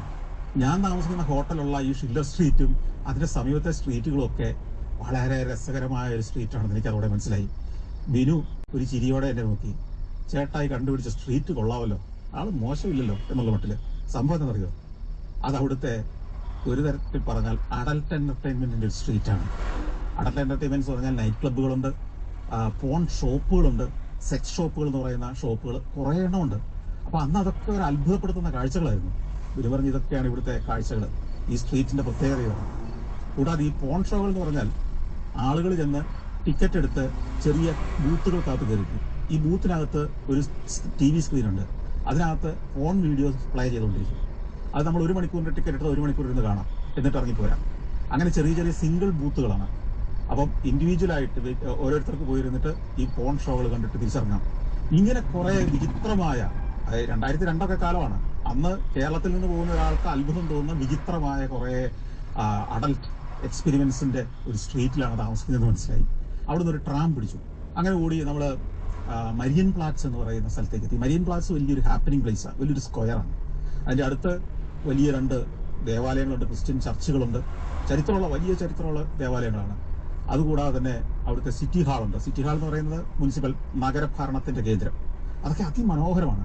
ഈ സിറ്റി ഹാളിൻ്റെയും അടുത്തുള്ള കെട്ടിടങ്ങളുടെയും എല്ലാം ജാലകത്തിൽ പൂത്തൊലഞ്ഞ് നിൽക്കുന്ന ചെടികൾ. അതുപോലെ ഒരു ക്ലോക്ക് ടവർ ഉണ്ട്. അതിൽ ഓരോ മണിക്കൂറിടവിട്ടും ആ ക്ലോക്കിൽ ഓരോ മണിക്കൂർ പിന്നിടുമ്പോൾ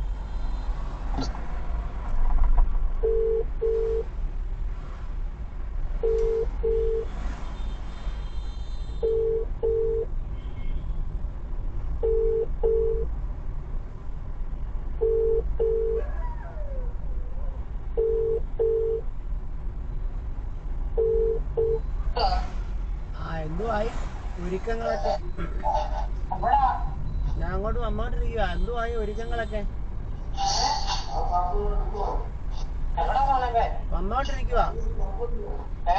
വന്നോണ്ടിരിക്കുക. ഒരുക്കങ്ങളൊക്കെ എന്തുവായി? എന്നാ ഓക്കെ.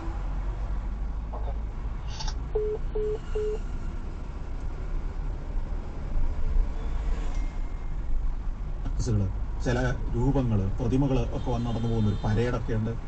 അതുപോലെ തന്നെ മറ്റു നിരവധി ചരിത്ര മന്ദിരങ്ങൾ ആ സ്ക്വയറിന് ചുറ്റുമുണ്ട്. ഈ സ്ക്വയറിൻ്റെ ഓരങ്ങളിൽ മുഴുവൻ രസകരമായ കുറേ ചെറിയ ചെറിയ റെസ്റ്റോറൻറ്റുകളുണ്ട്. റെസ്റ്റോറൻറ്റ് പറഞ്ഞാൽ ഈ സ്ക്വയറിലേക്ക് ഇറക്കിയിട്ട മേശകസേരകളും അതിൻ്റെ അതിലായിട്ട് പൂച്ചെടികൾ, ചെടിച്ചട്ടികളിൽ പൂത്തൊലഞ്ഞ ചെടികൾ ഇങ്ങനെ വെച്ചിരിക്കുന്നു. അതിനകത്ത് ഈ കെട്ടിടങ്ങൾക്കും ഈ സ്ക്വയറിന് ഇടയ്ക്കുള്ള സ്ഥലത്ത് കസേരകളും മേശകളും ഇട്ടിരിക്കുന്നു. അവിടെ ആളുകൾ വന്നിരിക്കും. ഇതിന് ബിയർ ഗാർഡൻസ് ആണ് യൂറോപ്പിൽ അറിയപ്പെടുന്നത്. ബിയർ ഗാർഡൻ, ബിയർ കഴിക്കാൻ വന്നിരിക്കുന്ന സ്ഥലം. അതൊരു ഉച്ച കഴിയുമ്പോഴത്തേക്ക് ആളുകൾ വന്ന് നിറയും. ജോലി സ്ഥലത്ത് നിന്ന് ജോലി കഴിഞ്ഞ് മടങ്ങുന്നവർ, അല്ലെങ്കിൽ കൂട്ടുകാരൊത്ത് നടക്കാൻ ഇറങ്ങിയവർ, വൃദ്ധരായവർ ഒക്കെ ഇത്തരം സ്ക്വയറിലേക്ക് വരും. അതൊരു ഹാപ്പനിങ് പ്ലേസ്. ആളുകൾ വെറുതെ ഇങ്ങനെ ഒരു ബിയർ അല്ലെങ്കിൽ ഒരു ഗ്ലാസ് വൈനൊക്കെ മേടിച്ച് വെച്ച് അങ്ങനെ ഇരുന്ന് കഥ പറയുക, സോഷ്യലൈസേഷൻ. ഇവരെ ആളുകൾ പരസ്പരം കണ്ടുമുട്ടുകയും സംസാരിക്കുകയും ചിലരൊക്കെ ഹൃദയം കൈമാറുകയും ചിലർ പഴയ കഥകൾ ഓർമ്മിച്ചെടുക്കുകയും മറ്റ് എഴുത്തുകാർ, ചിന്തകരൊക്കെ ഇവിടെ വന്നിരുന്ന് ഈ കാഴ്ചകൾ കണ്ടിരുന്ന് അവരുടെ അടുത്ത വിഷയങ്ങൾ മനസ്സിൽ ഇങ്ങനെ ആലോചിക്കുകയൊക്കെ ചെയ്യുന്ന അതിഗംഭീരമായ സ്ഥലം. അത് വൃത്തിയുള്ള, ഇളം തണുപ്പുള്ള, നല്ല സുന്ദരമായ കാഴ്ചകൾ കണ്ട് നടന്നു പോകുന്ന സുന്ദരി സുന്ദരന്മാരെ കണ്ടുകൊണ്ട് ഒരു ബിയറോ ഒരു വൈനോ ഒക്കെ കുടിച്ച് ഇങ്ങനെ ഇരിക്കുന്ന സ്ഥലം. കുറേ നേരം ഈ കാഴ്ചകളെല്ലാം ഷൂട്ട് ചെയ്ത് നടന്നിട്ട് ഞാനും ബിനും കൂടെ പറഞ്ഞു, നമുക്കൊരു കാര്യം ചെയ്യാം, ഇവിടെ ഒരു ബിയർ ഗാർഡനിൽ ഇരിക്കാം. ഇവിടെ ഒരു ബിയറുണ്ട്, ഒരു പ്രത്യേകതരം ബിയറുണ്ട്, വൈസ് ബിയർ എന്നതിൻ്റെ പേര്. ഈ വൈസ് ബിയർ വളരെ ചരിത്രമുള്ള പുണ്യപുരാതനമായ ഒരു ബിയറാണ്. എന്ന് വെച്ചാൽ ഇതെങ്ങനെ ഈ പുണ്യപുരാതനമായ ബിയറാകുന്നത്? അപ്പോൾ ഇത് പറഞ്ഞു, ഇത് കഴിച്ചാൽ നമുക്ക് പാപമില്ല. കാരണം ഈ ബിയർ കണ്ടുപിടിച്ചതും കുടിക്കുന്നതും ക്രിസ്ത്യൻ സന്യാസിമാരാണ്. ഈ ജർമ്മനിയിലും സ്വിറ്റ്സർലൻഡിലും യൂറോപ്പിലും ഒക്കെ സന്യാസി മഠങ്ങളുണ്ട്, മൊണാസ്ട്രികൾ. ക്രിസ്ത്യൻ സന്യാസിമാർ വൈദികരായ പള്ളികളുടെ ഭരണം നടത്തുന്നവരല്ലാതെ പ്രാർത്ഥനയ്ക്കും ഉപവാസത്തിനുമൊക്കെയായി മാത്രം ജീവിതം ഒഴിഞ്ഞു വെച്ച സന്യാസി മഠങ്ങളുണ്ട്. അവിടെയൊക്കെ ഈ നോമ്പ് കാലം വരുമ്പോൾ അവർ മറ്റു ഭക്ഷണമൊന്നും കഴിക്കുകയില്ല. ഈ നോമ്പ് കാലത്ത് അവർ തന്നെ ഉണ്ടാക്കുന്ന ഒരു പ്രത്യേകതരം ബിയറാണ് കഴിക്കുക. ആ ബിയറാണ് ഈ വൈസ് ബിയർ. അപ്പോൾ പുണ്യമായ ഒരു പാനീയമാണല്ലോ. അപ്പോൾ പുണ്യപാനീയമായതുകൊണ്ട് ഞങ്ങളും കഴിക്കാൻ തീരുമാനിച്ചു. അങ്ങനെ 2 ഗ്ലാസ് വൈസ് ബിയറൊക്കെ വാങ്ങിച്ചു വെച്ച് ഞങ്ങളിങ്ങനെ കഥ പറഞ്ഞ് കുറേ നേരം രാത്രിയാവുമ്പോൾ ഇരുന്നു. ആ സ്ക്വയർ ഉണ്ടല്ലോ, ആ സ്ക്വയറിൽ കുറേ കലാകാരന്മാരാണ്. ചില ഭാഗങ്ങളിൽ സംഗീത പരിപാടികൾ നടത്തുന്നവരാണ്. അവർ അക്കോഡിയനൊക്കെ ആയിട്ട് അത് ഗംഭീര പെർഫോമൻസാണ്. ഞങ്ങളിരിക്കുന്നതിൻ്റെ ആ ഭാഗത്ത് വേറൊരു കഥാപാത്രത്തിൽ കഴിഞ്ഞപ്പോൾ വന്നു, മുഖത്ത് ചുട്ടിയൊക്കെ കുട്ടി ഒരു ക്ലൗൺ കഥാപാത്രം, സർക്കസിലെ കോമാളി വേഷം അതുപോലെയാണ്. ഒരു പ്രത്യേക രീതിയിലാണ് നടക്കുന്നത്. പുള്ളിയുടെ പരിപാടി എന്ന് വെച്ച് കഴിഞ്ഞാൽ ഈ തെരുവിലൂടെ നടന്നു പോകുന്ന ആളുകളെ അനുകരിക്കുക പരിപാടി. അപ്പോൾ ഈ ബിയർ ഗാർഡനുകളിൽ നിരന്നിരിക്കുന്നവർക്ക് ഇത് കാണാം, നടന്നു പോകുന്നവർക്ക് എല്ലാവർക്കും കാണത്തില്ല, മറ്റേ സൈഡിൽ നിൽക്കുന്നവർക്ക് കാണാം. അപ്പോൾ ഒരാൾ ഒരു സ്ത്രീ കുടയൊക്കെ ചൂടി ഒരു പ്രത്യേക ശൈലിയിൽ നടന്നു പോവുകയാണെങ്കിൽ ഇയാൾ അതിന്റെ പുറകെ അതേ നടപ്പ് അനുകരിച്ചുകൊണ്ട് അവരുടെ ഭാവവും രൂപവും എല്ലാം അനുകരിച്ച് മിമിക്രിക്കാർ ചെയ്യുന്ന പോലെ തന്നെ അവരുടെ പിന്നാലെ നടന്നു പോകും. അപ്പോഴത്തേക്ക് ഈ ബിയർ ഗാർഡനിൽ ഇരിക്കുന്നവരെല്ലാം പൊട്ടിച്ചിരിക്കും, കൈയടിക്കും. ഈ നടന്നു പോകുന്ന ആൾക്ക് മാത്രം മനസ്സിലാക്കി ഇത് എന്താ സംഭവിക്കുന്നതെന്ന്. അവർ തിരിഞ്ഞു നോക്കുമ്പോഴായിരിക്കും ഈ ഇങ്ങനെ ഒരാൾ അനുകരിക്കുന്ന കാണുന്നത്. ചിലർ അവരെ പരിഭവിക്കും, ചിലർ പൊട്ടിച്ചിരിക്കും, ചിലർ അവരെ പോയി കെട്ടിപ്പിടിക്കും. ഇയാൾ അവിടെ ചെന്ന് കഴിയുമ്പോൾ അവർക്കൊരു നന്ദിയൊക്കെ പറഞ്ഞ് ഇവരെ പറഞ്ഞുവിടും. വീണ്ടും തിരിച്ച് അവിടുന്ന് ഇങ്ങോട്ടൊരാൾ നടക്കുന്നുണ്ടെങ്കിൽ അയാളുടെ പുറകെ ഇയാൾ ഇങ്ങനെ അടുത്ത രൂപത്തെ അനുകരിച്ച് ഇങ്ങനെ ഇങ്ങോട്ട് നടക്കും. ഇങ്ങനെ മറ്റുള്ളവരെ അനുകരിക്കുന്ന ഒരു കഥാപാത്രം തെരുവില്. അപ്പൊ ഇത് ഞങ്ങൾ കണ്ടിരിക്കുക. അപ്പൊ എനിക്കൊരു സംശയമുണ്ട്, ഇത് നാട്ടിലാണെങ്കിൽ അടിയപ്പം കിട്ടിയെന്ന് ചോദിച്ചാൽ മതിയല്ലോ. കാരണം ഒരുത്തൻ ഇത് ഇഷ്ടപ്പെടാത്തവനുണ്ടെങ്കിൽ ചിലപ്പോൾ പ്രതികരിച്ചേക്കാം.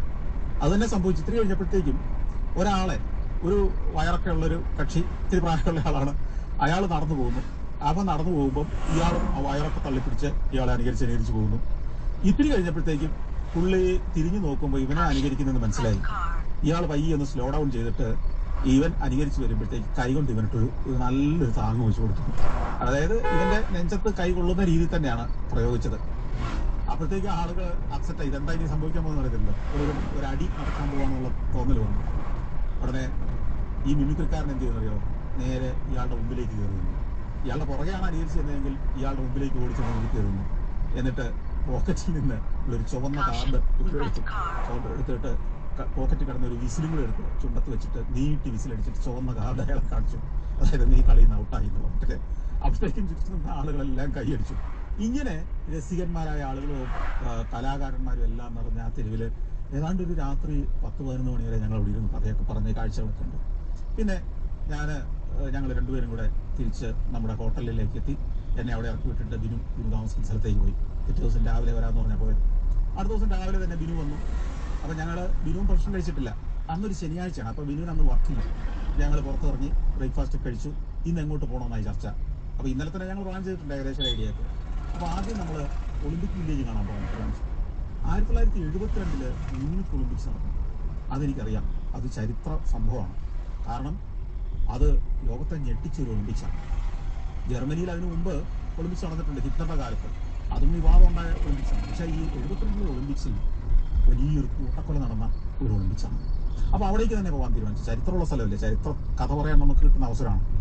ഞങ്ങൾ റെയിൽവേ സ്റ്റേഷനിലേക്ക് ചെന്നു, ഒരു ട്രെയിൻ പിടിച്ചു, ഈ ഒളിമ്പിക് വില്ലേജ് ഉള്ള സ്ഥലം കണ്ടുപിടിച്ചു.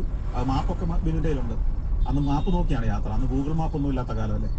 അങ്ങനെ മാപ്പ് നോക്കി ഏത് സ്റ്റേഷനിൽ ഇറങ്ങണമെന്ന് കണ്ടുപിടിച്ചു. അവിടെ പോയി ഇറങ്ങി. പിന്നെ പലരോടും വഴിയൊക്കെ ചോദിച്ച് തപ്പി തടഞ്ഞ്. ബിനുവിനും വലിയ നിശ്ചയമില്ല, എനിക്ക് തീരെ നിശ്ചയമില്ല. ഞങ്ങൾ അങ്ങനെ ഒളിമ്പിക് വില്ലേജിലെത്തുന്നു. 53 കൊല്ലം കഴിഞ്ഞ ഒളിമ്പിക്സ് വന്നിട്ട് ഇന്നും ആ ഒളിമ്പിക് വില്ലേജ് കണ്ടാൽ നമ്മൾ ഇനിയാന്നോ മറ്റോ ഒളിമ്പിക്സ് മത്സരം കഴിഞ്ഞിട്ടേ ഉള്ളൂ എന്ന് തോന്നുന്നു. ആ മട്ടിൽ പെർഫെക്റ്റ് ആയിട്ടാണ് മെയിൻറ്റെയിൻ ചെയ്യുന്നത്. ആ ഗാലറികൾ, സ്റ്റേഡിയങ്ങൾ, ആ ഒളിമ്പിക് വില്ലേജിലെ പൊതുസ്ഥലങ്ങൾ, ഇതൊക്കെ ഇപ്പോൾ അതിമനോഹരമായി സംരക്ഷിച്ചിരിക്കുകയാണ്. കൂടാതെ ഇവിടെ ചെലന്തി വല പോലെ അല്ലെങ്കിൽ ഫിഷിംഗ് നെറ്റ് പോലെ വലകൾ ഇട്ടിരിക്കുന്ന ഭാഗങ്ങൾ, ഇരുമ്പ് വേലികൾ, ആ ഗേറ്റുകൾ, കവാടങ്ങൾ, ഇതൊക്കെ അതിമനോഹരമായി ലാൻഡ്സ്കേപ്പ് വൃത്തിയാക്കിയിരിക്കുന്ന സ്ഥലം. അവിടെ നിൽക്കുമ്പോഴാണ് ഞാൻ ആ ചരിത്രത്തിലൂടെ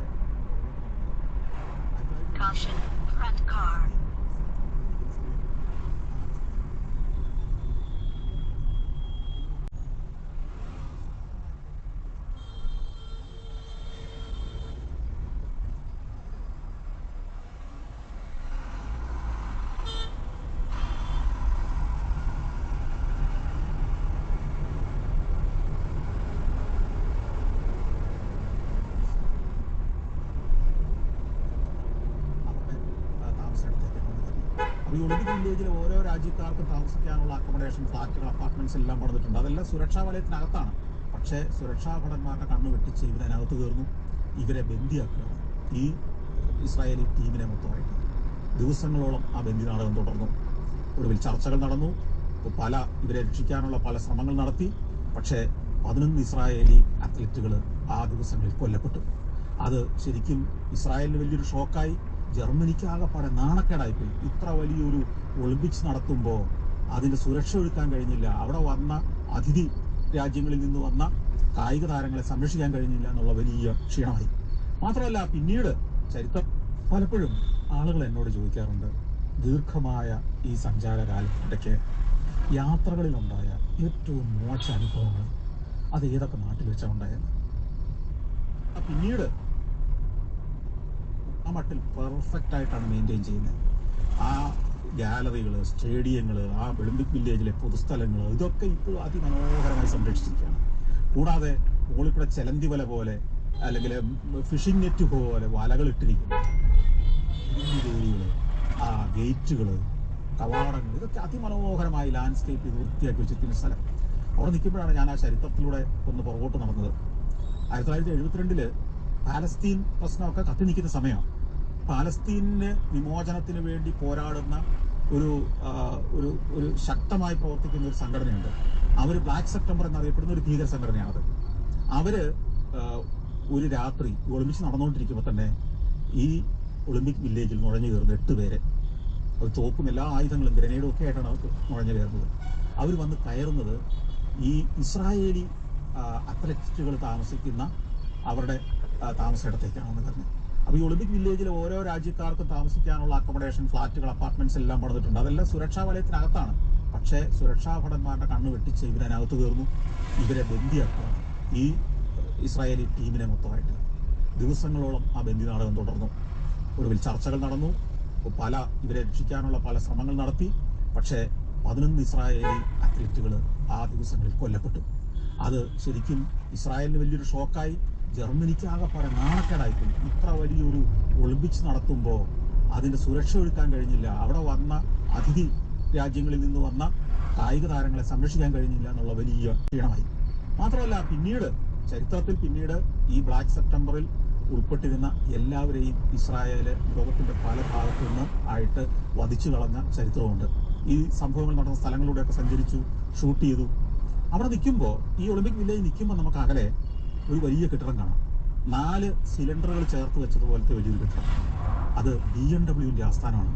BMW ആസ്ഥാനം എന്ന് പറയുന്നത് അതിനോടനുബന്ധിച്ചൊരു മ്യൂസിയം ഒക്കെ ഉണ്ട്. നമുക്ക് അവിടെ കയറി കാണാം. BMW ആദ്യകാലം മുതലുള്ള കാറുകൾ, അവരുടെ ഓട്ടോമൊബൈൽസ്, അവരുടെ ബൈക്കുകൾ, അവരുടെ വളർച്ചയുടെ കഥ, ഇതൊക്കെ വിവരിച്ചിരിക്കുന്ന അതിഗംഭീരമായൊരു ക്യാമ്പസാണ്. അതിമനോഹരമായ സ്ഥലം. ചരിത്രത്തെ, ഒരു പ്രസ്ഥാനത്തിന്റെ ചരിത്രത്തെ എങ്ങനെ അഭിമാനത്തോടെ ലോകത്തിന് മുമ്പിൽ അവതരിപ്പിക്കുന്നു എന്നുള്ളതിന്റെ ഏറ്റവും നല്ല ഉദാഹരണമാണ്. ജർമ്മനിയുടെ ഈ ബയേൺ പ്രദേശത്താണ് ഫോക്സ്വാഗൻ, BMW ഇങ്ങനെയൊക്കെയുള്ള ജർമ്മൻ കാറുകളെല്ലാം ഈ മ്യൂണിക്ക് ആസ്ഥാനമായി നിൽക്കുന്ന ബവേറിയ എന്ന് പറയുന്ന സ്റ്റേറ്റ് പ്രവിശ്യയുടെ ഉൽപ്പന്നങ്ങളാണ്. അതെല്ലാം കണ്ട് അവിടെ നിന്ന് ഇറങ്ങി. ഇനി അങ്ങോട്ട് വിനു പറഞ്ഞ് നമുക്കൊരു കാര്യം ചെയ്യാം. ഇനി നമുക്ക് നിംഫൻബർഗ് പാലസ് കണ്ടാകും. ഞാൻ പറഞ്ഞ് കണ്ടേക്കാം, അങ്ങോട്ട് പോകാം. നിംഫൻബർഗ് പാലസ് ഈ മ്യൂണിക്കിന്റെ പടിഞ്ഞാറ് ഭാഗത്തായിട്ടാണ്. അപ്പം അങ്ങോട്ട് ട്രാം കിട്ടും. അതിൽ ചെന്ന് കയറി നിംഫൻബർഗ് പാലസിലേക്ക് പോകുന്നു. നിംഫൻബർഗ് പാലസിന്റെ അടുത്തുള്ള ഒരു ട്രാം സ്റ്റേഷനിൽ പോയി ഇറങ്ങി പിന്നെ നടക്കുന്ന ഒരു കനാലിന്റെ തീരത്തോടെയാണ് കുറേ ദൂരം നടക്കുന്നത്. നടന്നു 1-1.5 കിലോമീറ്റർ നടന്നെങ്കിലേ ഈ പാലസിലെത്തുള്ളൂ. പക്ഷേ നമ്മൾ ഈ പാലസിന്റെ ക്യാമ്പസിലേക്ക്, ആ പ്രദേശത്തേക്ക് കയറുമ്പോൾ ഉണ്ടല്ലോ, അതിവിശാലമായ ഒരു ഉദ്യാനത്തിന്റെ അങ്ങേയറ്റത്താണ് ഈ പാലസ്. എത്ര പ്രൗഢഗംഭീരമായിട്ട് സംരക്ഷിച്ചിരിക്കുന്നതെന്നറിയോ. ഇന്നും അതിനകത്തൊരു രാജാവ് വസിക്കുന്നുണ്ട്.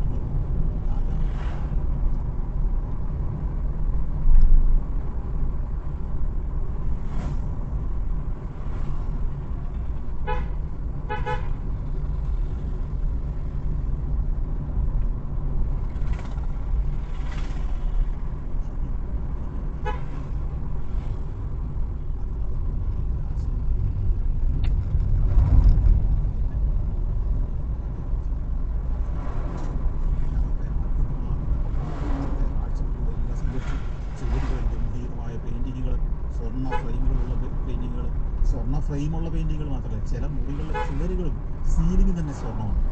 1664 മുതൽ 2002 വരെ എന്ന് പറഞ്ഞാൽ ഏതാണ്ട് 400 കൊല്ലം കഴിഞ്ഞ ഒരു കൊട്ടാരം ഇന്നും രാജാവിനകത്തുണ്ട് എന്നുള്ള മട്ടിൽ തിളങ്ങി നിൽക്കുകയാണ്. ഒരു മങ്ങൽ ചുവരുന്നില്ല, ഒരു ചെളി ഒരു ചുവരിൽ നിങ്ങൾ കാണില്ല, മുഷിച്ചെങ്ങും കാണില്ല, തിളക്കം ഒട്ടും നഷ്ടപ്പെട്ടിട്ടില്ല. അതിമനോഹരമായ മുറികൾ, ബെഡ്റൂമുകൾ, രാജാവ് ആളുകളെ സൽക്കരിക്കുന്ന ഡൈനിങ് ഹാളുകൾ, സദസ്സ് കൂടുന്ന മുറികൾ തിളങ്ങി നിൽക്കുന്നു. അതിനകത്തൂടെ എല്ലാം സഞ്ചരിച്ചു. ആ കൊട്ടാരത്തിന്റെ ചരിത്രം, അവിടുത്തെ രാജാവിന്റെ പ്രണയം, അവിടുത്തെ രഹസ്യകാമുകിയും അടുത്തുള്ള കഥകൾ, ഇങ്ങനെ ആ കൊട്ടാരത്തിനകത്തുള്ള പ്രധാന സംഭവങ്ങൾ ഇതെല്ലാം നമ്മൾ നടന്നു. അത് കഴിഞ്ഞിട്ട് ഞങ്ങൾ അവിടെ നിന്ന് തന്നെ ഇറങ്ങി വീണ്ടും നടക്കണമല്ലോ, ട്രാം കിട്ടുന്നിടത്തേക്ക് പോകണം. അങ്ങനെ നടന്നു. ട്രാം സ്റ്റേഷന്റെ അടുത്തെത്തി. അവിടെ എത്തുമ്പോൾ വിശപ്പ് നന്നായിട്ട് തുടങ്ങിയിട്ടുണ്ട്. രാവിലെ കഴിച്ചൊക്കെ ഈ സമയം കൊണ്ട് തീർന്നു. എന്നാൽ ഇനി എന്തെങ്കിലും കഴിക്കാമെന്ന് പറഞ്ഞു അവിടെ ഒരു ചെറിയൊരു കിയോസ്ക് ഉണ്ട്. കിയോസ്കിൽ കബാബ് ടർക്കിഷ് കബാബാണ്. ഞങ്ങൾ രണ്ടുപേരും കൂടെ കബാബ് കഴിച്ചു. ടർക്കിഷ് കബാബ് രസകരമായിട്ട് ആസ്വദിച്ചു. ഞാൻ അന്ന് ആദ്യമായിട്ട് ടർക്കിഷ് കബാബ് കഴിക്കുന്നത്. ടർക്കിഷ് കബാബ് ഇഷ്ടപ്പെട്ടു. അത് കഴിച്ചിട്ട് ഞങ്ങൾ അടുത്ത ട്രാം പിടിക്കാൻ തീരുമാനിച്ചു. ഇനി അങ്ങോട്ട് പോകണം. ഞങ്ങൾ നേരത്തെ തീരുമാനിച്ചിട്ടുണ്ട് ഇനി ദഹാവു എന്ന് പറയുന്ന സ്ഥലത്തേക്ക് പോകണം. ദഹാവു നഗരത്തിൽ നിന്ന് 10-30 കിലോമീറ്റർ അകലെയാണ്. ഈ ദഹാവുവിൽ ഹിറ്റ്ലർ ആദ്യമായിട്ട് പണിത ഒരു കോൺസെൻട്രേഷൻ ക്യാമ്പുണ്ട്. ജർമ്മനിക്കകത്ത് തന്നെയുള്ള ഒരു കോൺസെൻട്രേഷൻ ക്യാമ്പ്. 1933 പണിത കോൺസെൻട്രേഷൻ ക്യാമ്പ്. രണ്ടാം ലോകമഹായുദ്ധമൊക്കെ തുടങ്ങുന്നതിന് എത്രയോ നാളുണ്ട്. 39-ലാണ് രണ്ടാം ലോകമഹായുദ്ധം തുടങ്ങുന്നത്. അതിനും ഏതാണ്ട് 6 കൊല്ലം മുമ്പ് ഹിറ്റ്ലർ പണിത ഒരു കോൺസെൻട്രേഷൻ ക്യാമ്പ്. ഞങ്ങളൊരു ട്രെയിനിൽ ചെന്ന് കയറി. ആ ട്രെയിനിൽ യാത്ര ആരംഭിച്ചു. പലപ്പോഴും ആളുകൾ ചരിത്രത്തെക്കുറിച്ച് പഠിക്കുമ്പോഴും അല്ലെങ്കിൽ ചരിത്രത്തിലെ താല്പര്യമുള്ളവരൊക്കെ പലപ്പോഴും എന്നോട് ചോദിക്കാറുണ്ട്, എന്തുകൊണ്ടാണ് ഹിറ്റ്ലർക്ക് ഈ ജൂതന്മാരോട് ഇത്ര വൈരാഗ്യം ഉണ്ടാകുന്നത്? ഹിറ്റ്ലർക്ക് മാത്രമല്ല, അക്കാലത്ത് റഷ്യൻ